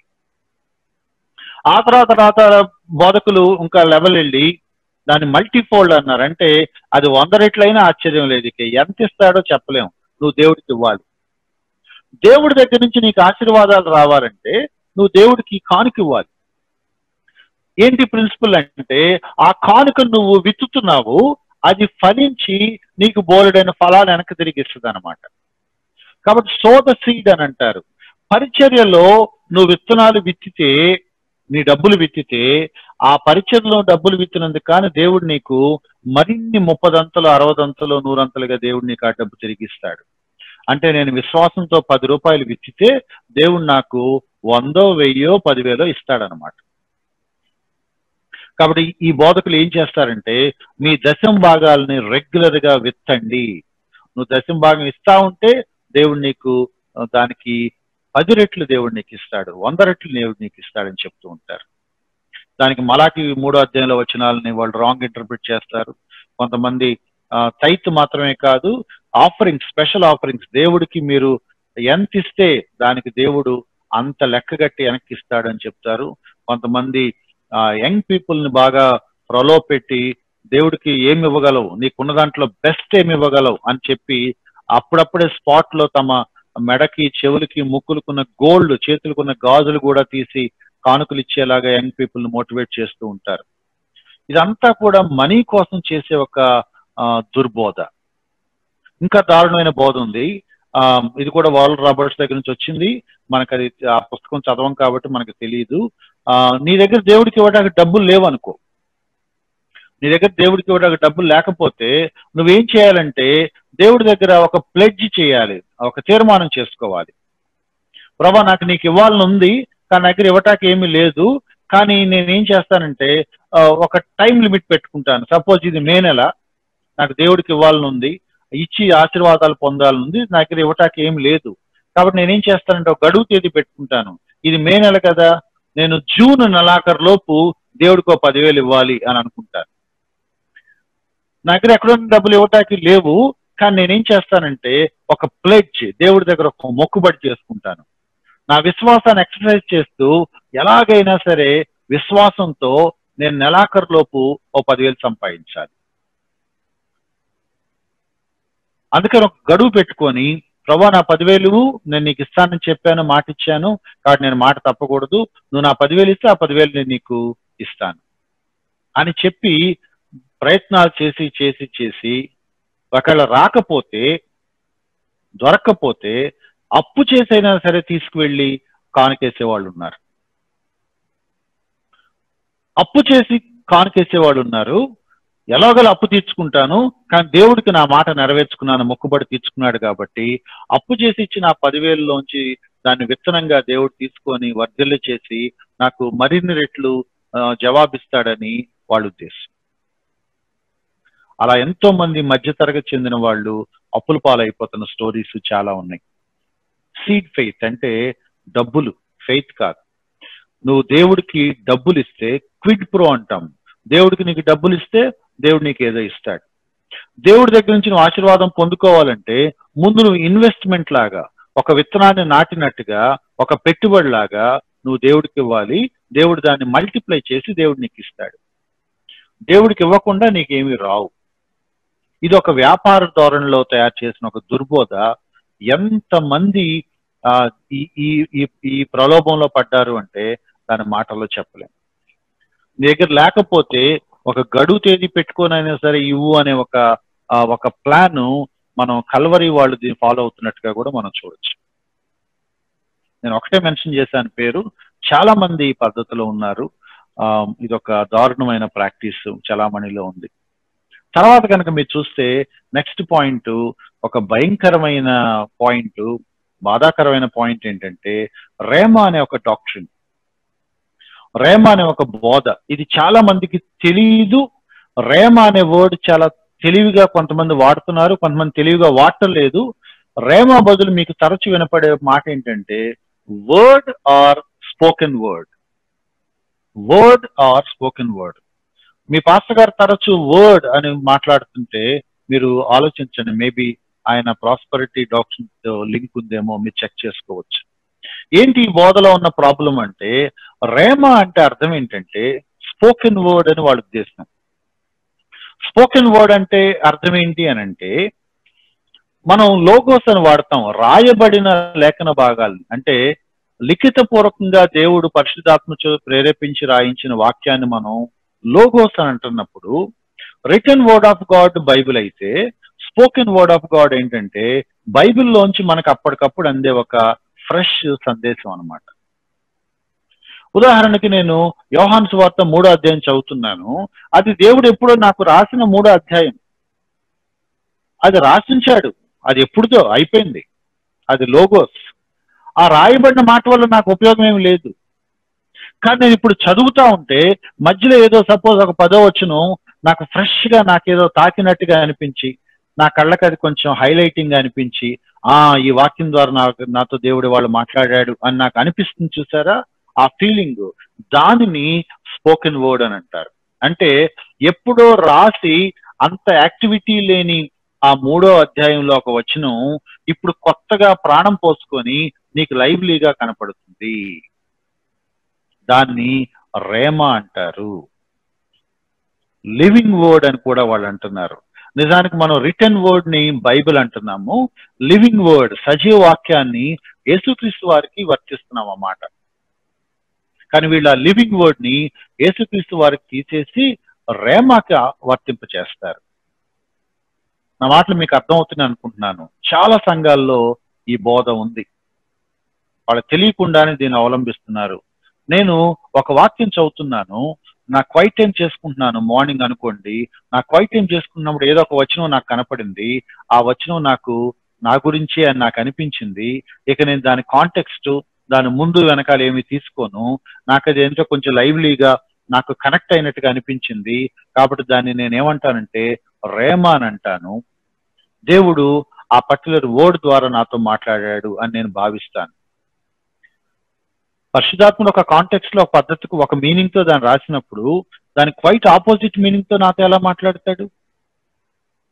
ఉదాహరణకి యోహాను సువార్త 1వ అధ్యాయంలో ఆదియందు వాక్యం ఉండను, వాక్యము శరీరధారి ఇచ్చాడు అని డిస్క్రిప్షన్ అంతా చదువుతా ఉంటే, యోహాను సువార్త 1వ అధ్యాయంలో నాకు పెళ్లి గురించి దేవుడు మాట్లాడతాడా?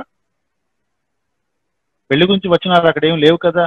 కానీ ఏదో ఒక పదం నేను పట్టుకుంటాను, అది పెళ్లికి కనెక్ట్ చేసేసుకుంటాను, నాకు అలా అనిపించింది అని చెప్తాను.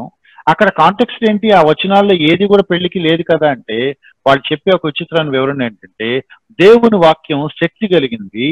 దేవుడు ఒక వచనాన్ని ఎలాగైనా సరే వేరే అర్థంలో వాడుకోగలడు. అక్కడ దాని మీనింగ్ అది లేదు, కానీ నాకప్పుడు ఆ మీనింగ్ అనిపించేలాగా దేవుడు నన్ను కన్విన్స్ చేశాడు. దట్ ఈస్ రేమా అని అంటారు వాళ్ళు. ఇదంతా దుర్బోధ అంటే క్వైట్ అగైనెస్ట్ హెర్మెనెటిక్స్.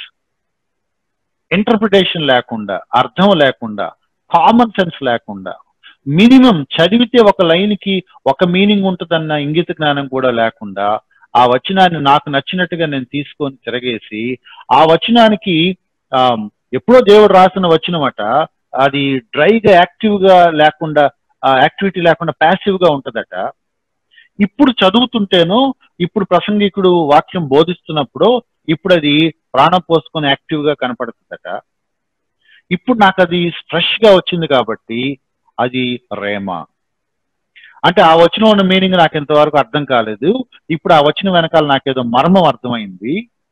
ఆ మర్మంకి అక్కడ ఉన్న కాంటెక్స్ట్ కి ఇంటర్ప్రిటేషన్ కి సంబంధం లేదు, నాకేదో అర్థమైంది, దాన్ని నేను రేమా అంటాను. ఇది ఎంతగా వ్యాప్తి చెందింది అంటే కెన్నెత్ హ్యాగిన్ అనే ఆయన తన ఇన్స్టిట్యూట్ కి ఈ పేరే పెట్టాడు, రేమా ఇన్స్టిట్యూట్ అని పెట్టాడు.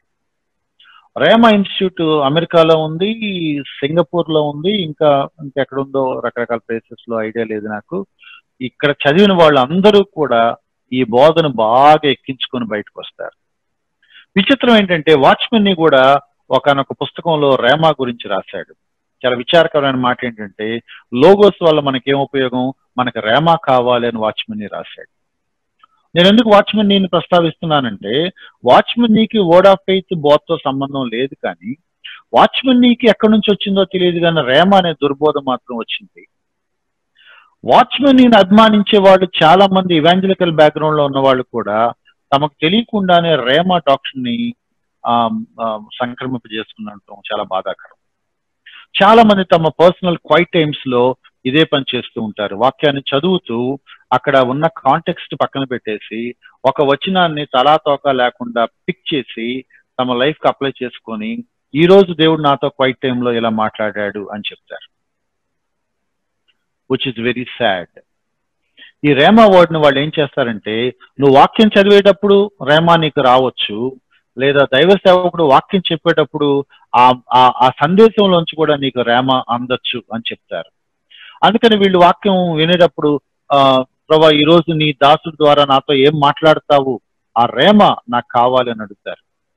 ఆయన మెసేజ్ చెప్తున్నప్పుడు వాళ్ళు వెనక నుండి నినాదాలు చేస్తూ ఉంటారు, ఐ రిసీవ్ ఇట్ అని చెప్తా ఉంటారు. ఏం రిసీవ్ చేసుకుంటారు? రేమా అనే సందేశాన్ని రిసీవ్ చేసుకుంటారు. ఆ వాక్యంలో ఏముందో, ఈ పరిశుద్ధాత్మను ఏమి రాయించాడో, అక్కడ వివరణ ఏంటో వాళ్ళకి అనవసరం. ఇప్పుడు ఫ్రెష్ గా అక్కడ నుంచి ఒక కొత్త మీనింగ్ ఏదో పుట్టుకొస్తా ఉంటే ఆ కొత్త మీనింగ్ రేమా అని వాళ్ళు తీసుకుంటారు. అందుకని పాస్టర్ గారు ఫ్రెష్ గా వాక్యం తీసుకొస్తాడు. ఫ్రెష్ అనే మాట మీరు అర్థం చేసుకోవాలంటే, ఆ వాక్యంలో ఇప్పుడు దాకా మీరు చూడని, మీకు తెలియని ఒక సందేశం ఏదో ఇప్పుడు మీ కళ్ళు తెరిపిస్తుంది. ఆ ఫ్రెష్ రేమా మీరు రిసీవ్ చేసుకుంటారు. అంటే పాస్టర్ గారు ఒక మీడియేటర్ గా ఉండి హోలీ స్పిరిట్ ఆయన చెవిలో ఏదో చెప్తుంటే ఆ మెసేజ్ తీసుకొచ్చి మీకు ఇస్తున్నాడు అనమాట. Rhema is a dangerous doctrine. తర్వాత మీరు చూడగలిగితే holy laughter. Holy laughter, holy laughter అనేది ఆ పవిత్రమైన నవ్వు అనే పేరు మీద ఉన్న ఒక డాక్ట్రిన్. దానికి సింపుల్ గా చెప్పాలంటే స్పాంటేనియస్ అన్కంట్రోలబుల్. ఉండి ఉండి గబుక్కున నవ్వేస్తా ఉంటారు. మీటింగ్స్ లోనే, ప్రేయర్ లోనే, వర్షిప్ లోనే ఉండి ఉండి నవ్వేస్తా ఉంటారు. అది మెల్లగా నవ్వుతూ చిరునవ్వుతో స్టార్ట్ అయ్యి అది అన్కంట్రోలబుల్ కండిషన్ కి వెళ్ళిపోతుంది. ఎక్కడి దాకా వెళ్తుందంటే లౌడ్ కన్వల్సివ్ హిస్టీరిక్స్. ఒక మానియా వచ్చినట్టుగా వెకిలిగా నవ్వుతూ, బిగ్గరగా నవ్వుతూ, పిచ్చి పిచ్చిగా నవ్వుతూ కిందపడి పొరులుతూ ఉంటారు. అబ్నార్మల్ బిహేవియర్ వస్తుంది. వియర్డ్ జంపింగ్, పిచ్చి పిచ్చి గంతులేస్తూ, ఒక జంతువుల్లాగా అరుస్తూ, కూతలు పెడుతూ, కేకలేస్తూ, పరిగెత్తుతూ, వల్గర్ గా డాన్స్ చేస్తూ, గంతులేస్తూ, పిచ్చి పిచ్చిగా నవ్వుతూ, ఆ కాంపౌండ్ అంతా తిరిగేస్తూ ఉంటారు, ఆ చర్చ్ లో మొత్తం తిరిగేస్తూ ఉంటారు, బెంచీలు ఎక్కేస్తూ ఉంటారు, కుర్చీలు ఎక్కేస్తూ ఉంటారు, కింద పడిపోతారు, ఒకళ్ళ మీద ఒకళ్ళు తోసులాట అయిపోతూ ఉంటది. కొంతమంది అలాగే కింద పడిపోయి లయింగ్ ఆన్ ద ఫ్లోర్ అలాగే కింద పడిపోయి చాలాసేపు వరకు నవ్వుకుంటూ నవ్వుకుంటూ నవ్వుకుంటూ నవ్వుకుంటూ ఉంటారు. చూసే వాళ్ళకి ఎలా ఉంటదంటే వీళ్ళు పిచ్చి పెట్టి బిహేవ్ చేస్తున్నట్టుగా అనిపిస్తుంది. పరిశుద్ధాత్మ శక్తి వాళ్ళని ఆవహించినప్పుడు వాళ్ళు ఇలా విచిత్రంగా బిహేవ్ చేస్తారు అని అంటారు. ఆ నవ్వులో అలా నవ్వుకుంటూ నవ్వుకుంటూ నవ్వుకుంటా ఉంటే అందులో ఒక మిరాక్యులస్ హీలింగ్ పవర్ ఉందని, దానివల్ల వాళ్ళకి స్వస్థత వస్తుంది అని చెప్తారు. అలా నవ్వి నవ్వి నవ్వి తర్వాత స్పృహలోకి వచ్చాక వాళ్ళకి ఏదో మిరకల్ జరిగిందని చెప్తారు. మన భారతదేశంలో కూడా ఉంది, లాఫ్టర్ థెరపీ ఉంది, లాఫ్ యోగా ఉంది, హసన యోగా అని కూడా అంటారు. అంటే నవ్వే యోగం, యోగాలో అదొక యోగా, అదొక ఎక్సర్సైజ్ లాగా. లాఫ్టర్ థెరపీ మనకు తెలుసు, లాఫింగ్ క్లబ్స్ మనకు తెలుసు. పనిగట్టుకొని నవ్వుతూ ఉంటారు, దానివల్ల ఒక హెల్త్ బాగుంటది, స్ట్రెస్ తగ్గిపోద్ది అని వాళ్ళు చెప్తూ ఉంటారు. దానికి వీళ్ళు క్రిస్టియన్ కలర్ ఇచ్చి హోలీ స్పిరిట్ తో ముడిపెట్టేసి చాలా వికృతమైన చేష్టలు చేస్తూ ఉంటారు. మీరు ఆసక్తి ఉన్న వాళ్ళు యూట్యూబ్ లో కనుక హోలీ లాఫ్టర్ అని కొట్టి మీరు వీడియోస్ చూడగలిగితే చాలా దారుణమైన వీడియోస్ మీకు కనపడతాయి. కొంతమంది కుక్కల్లాగా, పశువుల్లాగా, కాకుల్లాగా అరుస్తూ వెర్రి కేకలు కోతలు పెడుతూ పిచ్చి పిచ్చిగా పరుగులు తీస్తూ అశ్లీలమైన భంగిమలతో నాట్యం చేస్తూ చాలా రోతగా ప్రవర్తించడం మనం చూస్తాం. ఇవన్నీ హోలీ స్పిరిట్ నుంచి వచ్చాయి అని అంటే నమ్మటానికి కూడా ఆస్కారం లేదు. తర్వాత వీళ్ళ స్వస్థతలకి ఒక విధానం ఉంది. స్వస్థత కార్యాలు వీళ్ళు చేస్తూ ఉంటారు. స్టేజ్ మీద వీళ్ళు వేదిక మీద పబ్లిక్ గా స్వస్థత కార్యక్రమాలు చేస్తూ ఉంటారు. వీళ్ళ ఆలోచన ఏంటంటే డిసీజెస్ ఆర్ సాటనిక్. ఈ అనారోగ్యాలన్నీ కూడా అపవాది వల్లే వస్తాయి. నాకు క్యాన్సర్ ఉందనుకోండి, నాకు రోగం ఉందని అనరు వాళ్ళు, నా లోపల ఏదో ఈవిల్ స్పిరిట్ ఉంది అందుకే నాకు క్యాన్సర్ ఉంది అని అంటారు. అంటే ఒక్కొక్క రోగం ఆ రోగాన్ని మెయింటైన్ చేసే ఒక ఈవిల్ స్పిరిట్ ఉంటుంది అని వాళ్ళ ఉద్దేశం. విగిల్స్వర్త్ అని ఆయన బాగా పాపులర్. ఈ ప్రాస్పరిటీ పిక్చర్స్ కి చాలా మందికి ఆయన ఇక దేవుడు తర్వాత దేవుడు లాంటాడు. విగిల్స్వర్త్ అని ఆయన చాలా విచిత్రమైన పనులు చేసేవాడు. ఆయన గురించి చాలా చాలా స్టోరీస్ ఉన్నాయి. నేను క్లుప్తంగా రెండు చెప్పి ముందుకు వెళ్తాను. ఒక మీటింగ్ లో చిన్న పిల్లవాడు బాగలేదని తీసుకొచ్చి స్టేజ్ మీద ఆ నేల మీద కింద పడుకోబెడితే ఈయన వచ్చి ఒక ఫుట్బాల్ తన్నట్టుగా ఆ బేబీని తన్నాడట. ఆ పిల్లవాడు ఎగురుకుంటూ డొల్లుకుంటూ వెళ్ళి ఎక్కడికి వెళ్ళి పడ్డాడట. ఆ పిల్లవాడు చచ్చాడో బ్రతికాడో అనే డౌట్ వాడికి వచ్చింది. అయితే ఆ పిల్లవాడికి స్వస్థత వచ్చింది అని వాడు చెప్తారు.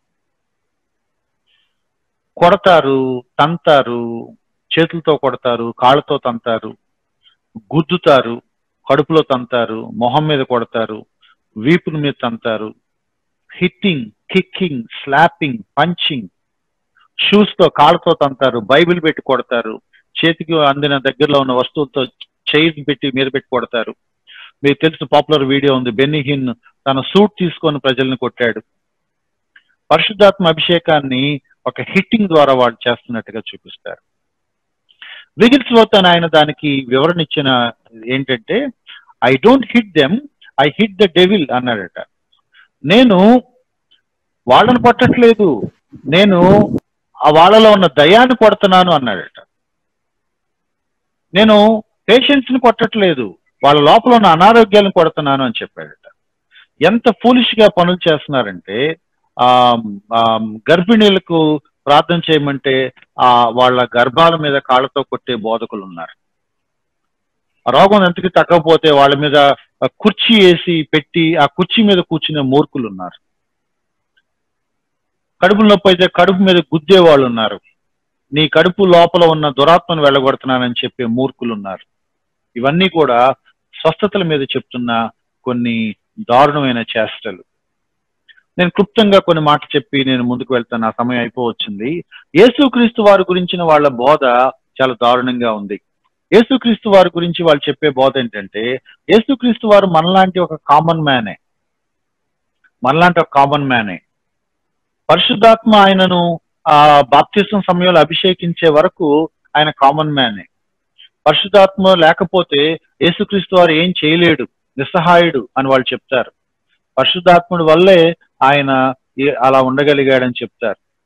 యేసుక్రీస్తు వారి దైవత్వాన్ని వాళ్ళు సరిగా అర్థం చేసుకున్నట్టుగా కనపడదు ఆ బోధల్లో. చాలా చాలా దారుణమైన విషయాలు చెప్పారు.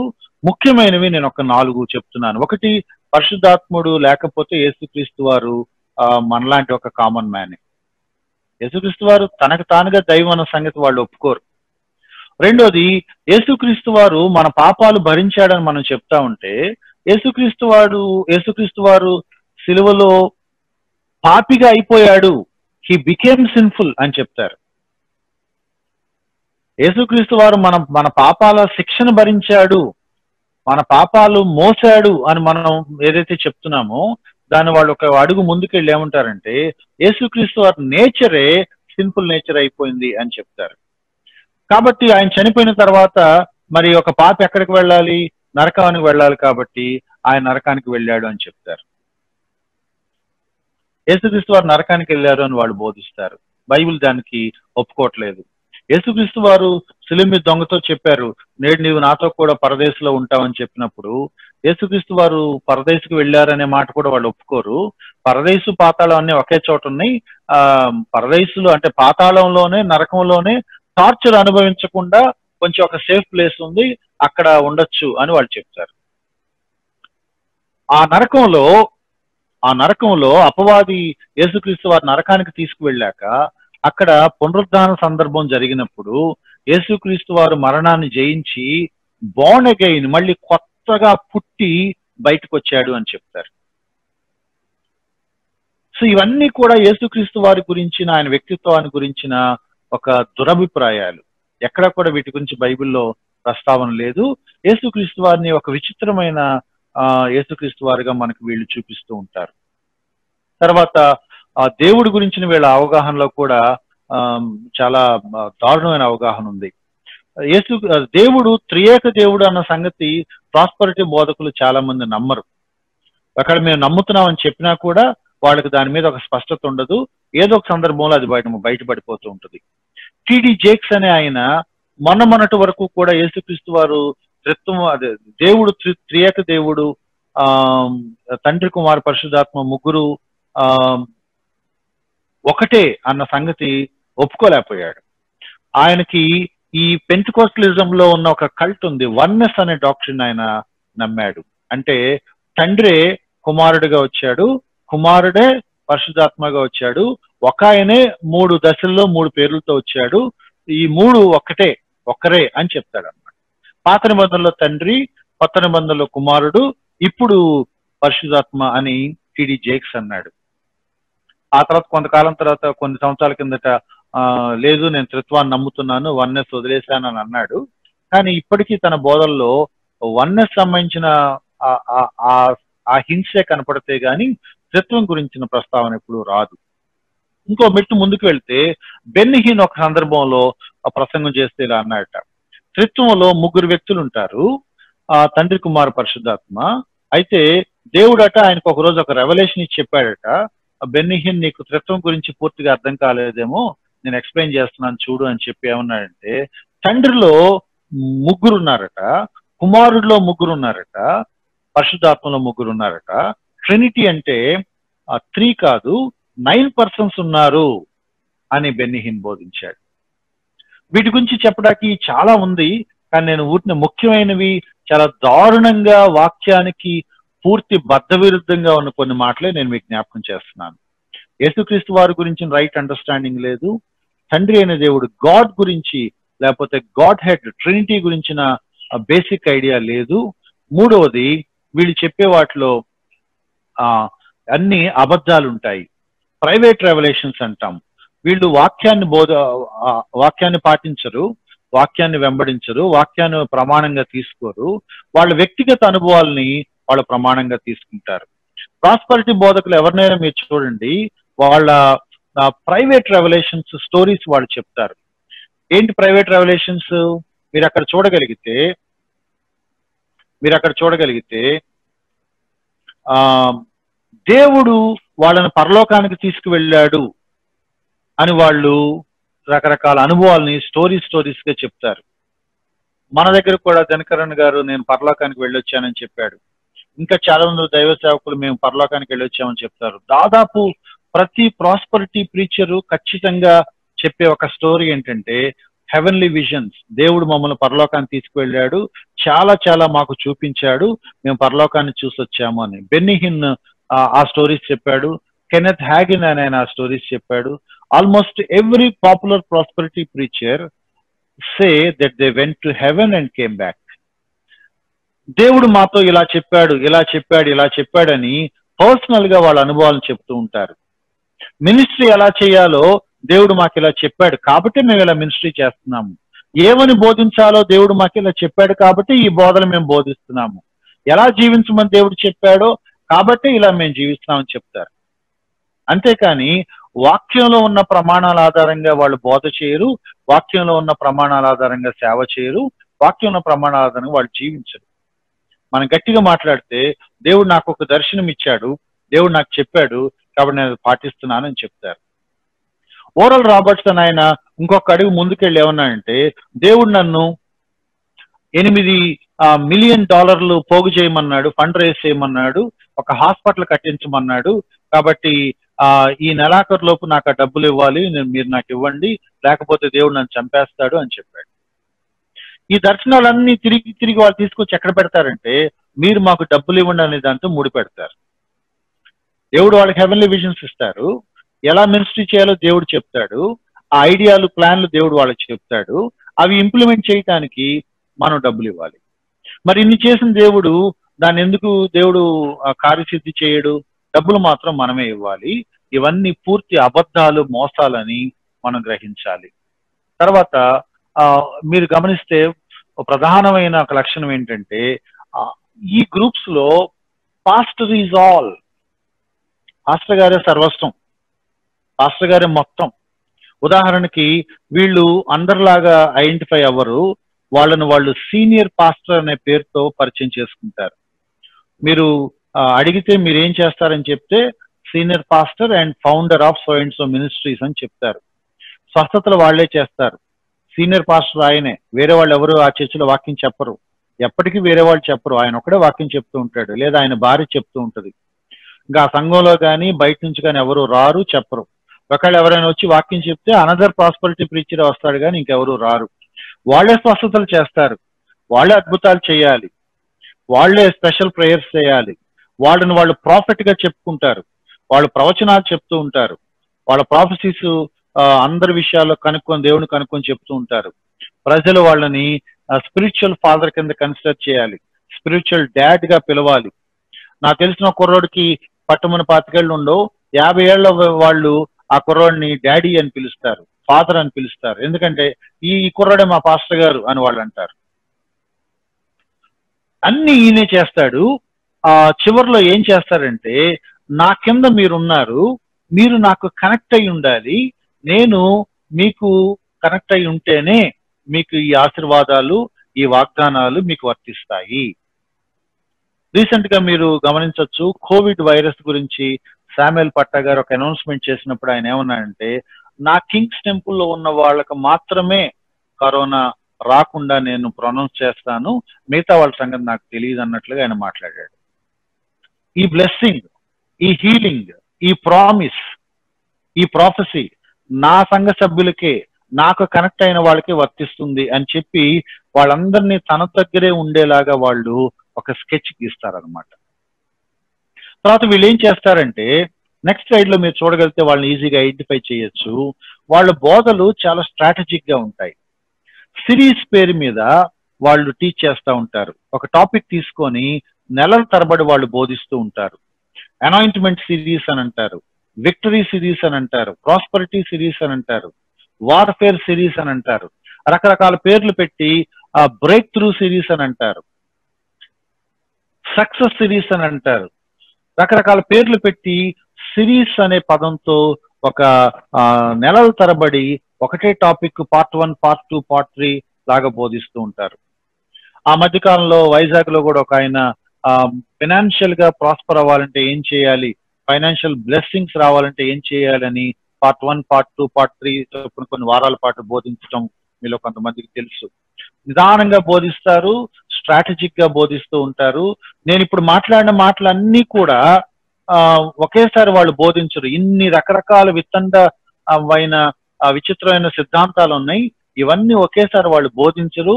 ఇన్ని దుర్బోధలు ఉన్నాయన్న సంగతి కూడా సంఘ సభ్యులకి ఎప్పటికీ అర్థం కాదు. ఎందుకంటే వాళ్ళు 2 సంవత్సరాలకో 3 సంవత్సరాలకో నిదానంగా కొంచెం కొంచెం ఒక్కొక్కటి నేర్పించుకుంటూ వెళుతూ ఉంటారు. నేను చెప్పిన వాటిలో చాలా మందికి చాలా తెలియదు. ఇవి మా సంఘంలో లేదు కాబట్టి మేము మా చర్చ్ అది కాదని మీరు అనుకోవద్దు.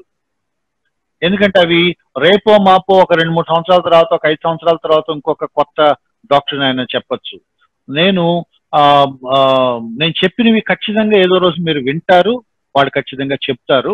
ఇప్పుడు మీరు వినలేదు కాబట్టి అవి వాళ్ళు చేయట్లేదని అనుకోవద్దు. చాలా స్ట్రాటజిక్ గా వాళ్ళు టీచ్ చేస్తూ ఉంటారు. తర్వాత ఆ దైవ సేవకుడు లేదా ఆ సో కాల్డ్ సీనియర్ పాస్టర్ ఎవరితోనూ కలవడు, ఏ డినామినేషన్ తోనూ అఫిలియేట్ అవ్వడు, అందరికి దూరంగా ఉంటాడు. మాదొక సామ్రాజ్యం, మాదొక మినిస్ట్రీ, మాకు ఖాళీ లేదు, మా మీటింగ్స్ మేమే పెట్టుకుంటాం, మా ప్రోగ్రామ్స్ మేమే చేసుకుంటాం, వేరే వాళ్ళు పిలిస్తే కూడా వెళ్ళరు, రారు. అసలు ఆయన రావటమే చాలా గొప్ప అన్నట్టుగా చేస్తారు. ఎవరు పిలిస్తే వాళ్ళు వెళ్తారు అంటే మళ్ళీ వాళ్ళ లాంటి అనదర్ ప్రాస్పరిటీ ప్రీచర్ పిలిస్తేనే వెళ్తారు. మిగిలిన వాళ్ళ దగ్గర వాళ్ళు తొందరపడి రారు. కొన్ని టీచింగ్ ప్రోగ్రామ్స్ కండక్ట్ చేస్తూ ఉంటారు, అందరినీ విననివ్వరు, వాళ్ళ సంఘ సభ్యులకు మాత్రం ఇది స్పెషల్ అని చెప్తూ ఉంటారు. ఒక ఆయన్ని నేను అడిగాను, మొన్న మీరు ఏదో ఫేస్బుక్ లో పెట్టారు కదా ఫలానా సిరీస్ అని, దాని ఆడియో అని ఉంటే పంపిస్తారా, నేను విందాం అనుకుంటున్నాను అంటే, సారీ బ్రదర్, అది మా చర్చ్ మెంబర్స్ కొరకు మాత్రమే, బయట వాళ్ళకి మేము ఆడియోస్ ఇవ్వము అని అన్నాడు. ఎందుకు వీళ్ళు ఇవ్వలేరు అని అంటే అవి వినకూడదని వాళ్ళ ఉద్దేశం. ఒకటి, ఇది మీకే స్పెషల్ అని సంఘస్థుల్ని మోసం చేయటానికి. 2, ఈ బోధలు బయట వాళ్ళు గుర్తుపట్టకుండా ఉండటానికి. తర్వాత డిస్క్లైమర్స్ వేస్తారంటే ఇది మీకు వర్తించదు, మాకు మా సంఘస్థులకే, కాబట్టి మీరు దీని గురించి ఏమి కామెంట్ చేయొద్దు, ఇది మా వరకే, మా వాళ్ళకు మేము చేసుకున్న బోధలు మాత్రమే, దయచేసి ఎవరు దీన్ని క్రిటిసైజ్ చేయొద్దు అని ముందుగానే మనల్ని కంట్రోల్ చేసేస్తూ ఉంటారు. మీరు ఫేస్బుక్స్ లో చూడొచ్చు ఇటువంటి డిస్క్లైమర్స్. వాళ్ళు ఏదో వీడియో పోస్ట్ చేస్తారు, వెంటనే పెడతారు, ఈ వీడియోని మా సంఘస్థుల కోసం మేము బోధించుకున్న ప్రోగ్రాము, దీని గురించి ఎటువంటి కామెంట్స్ మీరు విమర్శలు చేయొద్దు అని చెప్పి మనల్ని ముందుగానే బ్లాక్ చేస్తామని హెచ్చరిస్తారు. వీళ్ళు ఆ బోధని చాలా స్ట్రాటజిక్ గా తమ సంఘాల్లో నేర్పిస్తూ ఉంటారు. ఏమి జరుగుతుందో ఆ సంఘస్థులకు కూడా అర్థం కానంత స్ట్రాటజిక్ గా వాళ్ళు బోధిస్తారు. చివరికి వచ్చేటప్పటికి వీళ్ళ ధ్యాస అంతా కూడా మనీ మీదే ఉంటది. Money money money money. Popular prosperity preachers అందరి జీవితాలు మీరు చూడండి, ఫైనాన్షియల్ ఫ్రాడ్స్, స్కామ్స్ ఉన్నాయి, వాళ్ళ మీద కేసులు ఉన్నాయి, డబ్బుల లెక్కలన్నీ దుర్వినియోగం చేయటం ఉంది, అకౌంటబిలిటీ లేదు, ట్రాన్స్పరెన్సీ లేదు, ఎవరు వాళ్ళకి ఎంత మనీ వస్తుందో ఎవరికి చెప్పరు, గవర్నమెంట్ అడిగినా కూడా చెప్పడానికి వాళ్ళ దగ్గర చాలా అబద్ధపు లెక్కలు ఉంటాయి. పెద్ద పెద్ద చర్చెస్ వాళ్ళకి కావాలి, TV programmes, magazines, books, CDs, prayer towers, healing centres, ఇంకా కొంతమంది పాపులర్ ప్రాస్పరిటీ ప్రీచర్స్ బ్యాంకులు పెట్టారు, హాస్పిటల్స్ పెట్టారు, కాలేజెస్ పెట్టారు. బ్యాంకులు ఎందుకు? ఆ బ్యాంకుల్లో మీరు అకౌంట్స్ ఓపెన్ చేస్తే ఆ బ్యాంక్ మీరు వాడుతూ ఉంటే మీ అకౌంట్స్ ద్వారా ఆ డబ్బును మేము వేరే చోట ఇంట్రెస్ట్ తిప్పుకుంటాం, మాకు కావాల్సింది మనీ. ఇది దేవుడు చెప్పాడు కాబట్టి దేవుడు చెప్పిన బ్యాంకులో మీరు డబ్బులు దాచుకుంటే మీకు ఆశీర్వాదాలు వస్తాయి. దేవుడు హాస్పిటల్స్ పెట్టమని చెప్పాడట, ఓరల్ రాబర్ట్స్ ఆయన హాస్పిటల్ కట్టించాడు. స్వస్థత వరం ఉన్న ఆయన స్వస్థత చేయకుండా హాస్పిటల్ కట్టించడం ఏంటి అని అప్పట్లో చాలా మంది విమర్శించారు. ఎందుకంటే హాస్పిటల్ పేరు మీద బోల్డ్ అంత ఫండ్స్ వస్తాయని ఆయన 2 సార్లు హాస్పిటల్ కట్టించమని దేవుడు చెప్పాడు. 2 వేరు హాస్పిటల్స్ ఆయన కట్టించి కొన్ని $1 మిలియన్ డబ్బు పోగేసుకున్నాడు. కొంతమంది కాలేజెస్ కట్టిస్తారు, యూనివర్సిటీస్ కట్టిస్తారు. ఎందుకు అంటే చదువుతో పాటు క్రిస్టియన్ టీచింగ్ మేము ఇస్తున్నాము అని చెప్తారు. కాబట్టి ఇవన్నీ వాళ్ళు చేసే మనీ కోసం వాళ్ళు చేసే ఎత్తుగడలు. తర్వాత వాళ్ళు ఒక ఆయన ఎంటర్టైన్మెంట్ పార్క్ కట్టించాడు. ఆ పార్క్ వచ్చే వాళ్ళందరి దగ్గర ఒక ఎంట్రీ టికెట్ డబ్బులు తీసుకొని దాని మీద లక్షలు సంపాదించాడు. వ్యాపారాలు చేస్తున్నారు వాళ్ళు. దేవుడు పార్క్ పెట్టమని ఎందుకు చెప్తాడు? ఒక ఆయన ఒక రిసార్ట్ కట్టించాడు, ఒక ఆయన ఎంటర్టైన్మెంట్ పార్క్ కట్టించాడు, ఒక ఆయన అచ్చంగా ఒక టీవీ ఛానల్ పెట్టాడు. మన వైపు కూడా తెలుసు, మన ఇండియాలో, మన పర్టికులర్ సౌత్ ఇండియాలో చాలా పార్ట్నర్ ప్లాన్స్, బ్లెస్సింగ్ స్కీమ్స్ చాలా ఉన్నాయి. వీళ్ళ వీళ్ళ మంచి వర్డ్ ఏంటంటే, మీరు డొనేట్ చేయండి, దేవుడికి గిఫ్ట్ ఇవ్వండి, దేవుడు మిమ్మల్ని ఆశీర్వదిస్తాడు. వాళ్ళు ఏమన్నా చేయండి, తిరిగి తిరిగి తిరిగి తిరిగి లాస్ట్కి వచ్చేటప్పటికి దేవుడికి ఇస్తే దేవుడు మిమ్మల్ని దీవిస్తాడు. మేము ఒక ప్లాన్ దేవుడు మాకు చెప్పాడు, ఈ ప్లాన్ మేము ప్రారంభిస్తున్నాము, ఈ ప్లాన్ లో ఆశీర్వాదాలు మీకు రావాలంటే మీరు మాకు డబ్బులు ఇవ్వాలి.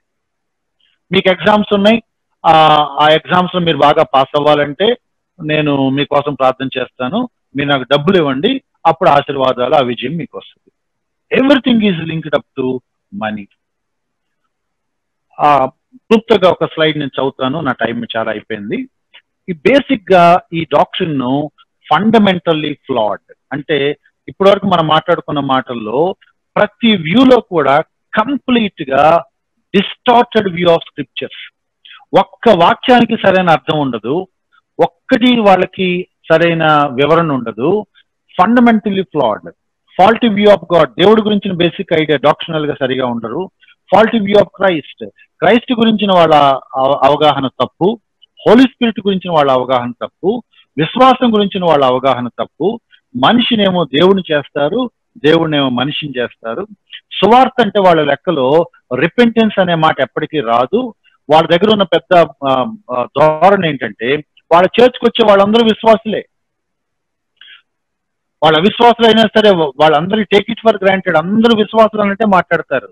కాబట్టి అందరికీ ఆశీర్వాదాలు వచ్చేస్తాయి, అందరికీ అనాయింట్మెంట్ వచ్చేస్తాయి. రిపెంటెన్స్ అనే మాట, మారు మనసు పొందండి అనే మాట వాళ్ళు ఎప్పుడు చెప్పరు. సాల్వేషన్ గురించిన రైట్ టీచింగ్ వాళ్ళకు ఉండదు.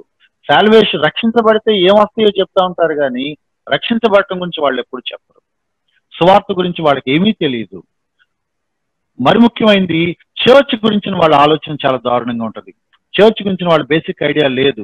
ఎందుకంటే మనం అనుకునే చర్చ్ వాళ్ళ దగ్గర ఉండదు. వాళ్ళకంటూ వాళ్ళ ఒక ఓన్ ఆర్డర్ ఆఫ్ ఒక ఆర్గనైజేషన్ స్ట్రక్చర్ వాళ్ళు తీసుకొస్తారు. వాళ్ళది చర్చ్ అని అంటాకి లేదు. తర్వాత గ్రేట్ కమిషన్ లేదా ఎవాంజలిజం, మిషన్స్ గురించిన కాన్సెప్ట్ ఇప్పుడు వాళ్ళకి లేదు. సువార్తని వక్రీకరించి బోధించే వాళ్ళు సువార్తను నశించిపోయే ఆత్మల కోసం బోధించాలన్న భారం వాళ్ళ దగ్గర ఉంటుందని మనం ఎక్స్పెక్ట్ చేయకూడదు. వాళ్ళ లెక్కలో ఈ దుర్బోధనే రకరకాల కోణాల్లో ప్రపంచం అంతా స్ప్రెడ్ చేసి ఏ విధంగా అయినా సరే వాళ్ళకి డబ్బులు సంపాదించాలన్న ధ్యాస తప్ప మనకు ఉద్దేశం లేదు. ప్రాస్పరిటీ బోధకులకి కావాల్సింది ధనమే, లగ్జరీ లైఫే, ఇంకేమీ లేదు. చివరికి వచ్చేటప్పటికి ఈ రెండు మాటలు చెప్పి నేను క్లోజ్ చేస్తున్నాను. ఎలా అర్థం చేసుకోవాలి వీళ్ళని? ఒక్క మాటలో చెప్పాలంటే it is purely satanic. It is purely satanic. ఎందుకంటే ఇన్ని విషయాల గురించిన బేసిక్ ఆలోచన, బేసిక్ అవగాహన లేని వాళ్ళని కల్ట్ అని అనకుండా, హెరసీ అని అనకుండా, అపవాది సంబంధమైన దుర్బోధ అని అనకుండా ఏమనాలి? It is satanic. ఎందుకంటే వాడు చేసే ప్రతి బోధ కూడా రాంగ్ ఇంటర్ప్రిటేషన్ తో వచ్చిన బోధే. తర్వాత టూ ఎక్స్ట్రీమ్స్.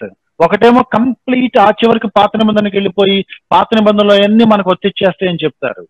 లేదా ఇట్ ఎక్స్ట్రీమ్, ఫ్యూచర్ లో పరలోకంలో ఏ పర్ఫెక్షన్ లోకి మనం వెళ్తామో ఆ పర్ఫెక్షన్ స్థితి ఇక్కడే భూమి మీద వచ్చేసినట్టుగా మాట్లాడతారు. టూ ఎక్స్ట్రీమ్స్ వాళ్ళు మాట్లాడుతూ ఉంటారు. మూడో పాయింట్ ఏంటంటే వీళ్ళు ఇవన్నీ తెలియక చెయ్యరు, ఇంటెన్షనల్ గానే చేస్తారు. ఈ బోధ తప్పు కదా అని ఎవరైనా చెప్తే తెలియక చేసేవాళ్ళు, అయ్యో నేను అలా అనుకోలేదు బ్రదర్, నాకు తెలిసింది, ఇప్పుడే రియలైజ్ అయ్యానని చెప్పి సరి చేసుకుంటారు నిజమైన బోధకులు. దుర్బోధకులు ఎంత చెప్పినా కూడా వినరు. వాళ్ళు ఇంటెన్షనల్ గానే ఇదే బోధిస్తారు, ఇది తప్ప ఇంకేది బోధించరు. నేను కావాలంటే మీరు రాసి పెట్టుకోండి, నేను చెప్పిన ఈ టాపిక్స్ కాకుండా వేరే టాపిక్ బోధించే ప్రాస్పరిటీ ప్రీచర్ మీకు కనపడడు. ఎందుకంటే వాళ్ళు ఇవే చెప్పాలి, వీటిలోంచి వాళ్ళు డబ్బులు తెచ్చుకోవాలి. అందరూ విశ్వాసం ఉన్నట్టుగా మాట్లాడతారు, అందరినీ విశ్వాసులాగానే ట్రీట్ చేస్తారు, అందరికీ ఆ దీవెనలు వచ్చేస్తున్నట్టుగానే ఒక ఫాల్స్ ప్రామిస్ వాళ్ళు చేస్తారు. కానీ అల్టిమేట్ గా వాళ్ళు ఏం చేస్తారంటే ఎక్స్ప్లాయిటేషన్ చేస్తారు. టైమ్ మ్యాగజైన్ 2015లో రాసిన ఒక ఆర్టికల్లో టైమ్ మ్యాగజైన్ ఏముందంటే, ప్రాస్పరిటీ ప్రీచర్స్ చేసేది గాస్పల్ కాదు, దేవుడి పని కాదు, they are doing war on poor people అంటే టైమ్ మ్యాగజైన్ రాసింది. అంటే పేద ప్రజలను దోచుకోవటం తప్ప వాళ్ళకి ఇంకో పని తెలియదు అని టైమ్ మ్యాగజైన్ రాసింది. That is the largest heresy in the world. ప్రపంచంలో అన్నిటికంటే కూడా వైడ్ స్ప్రెడ్ అయిన బోధ ఇవాళ బ్యాప్టిస్ట్ చర్చెస్ లో, సిఎస్ఐ చర్చ్ లో, లూథరన్ చర్చెస్ లో కూడా ఈ బోధలు తెలియకుండా వచ్చేసాయి. వాళ్ళు కూడా మనీ బేస్డ్ గా వాళ్ళు మాట్లాడుతున్నారు, వాళ్ళు కూడా ప్రాస్పరిటీ గురించి మాట్లాడుతున్నారు, వాళ్ళు బ్లెస్సింగ్స్ గురించి మాట్లాడుతున్నారు. దేవుడికి ఇస్తే దేవుడు మీకు ఇస్తాడనే కాన్సెప్ట్ చాలా మంది సెల్ఫిష్ పాస్టర్లకు నచ్చింది కాబట్టి అది డినామినేషన్ సంబంధం లేకుండా సంఘాల్లో బోధిస్తున్నారు. ఎందుకంటే అది చెప్తా ఉంటే వాళ్ళు ఇస్తారు, వీళ్ళు ఆర్థికంగా అభివృద్ధి చెందొచ్చు. To enrich themselves they exploit the church members.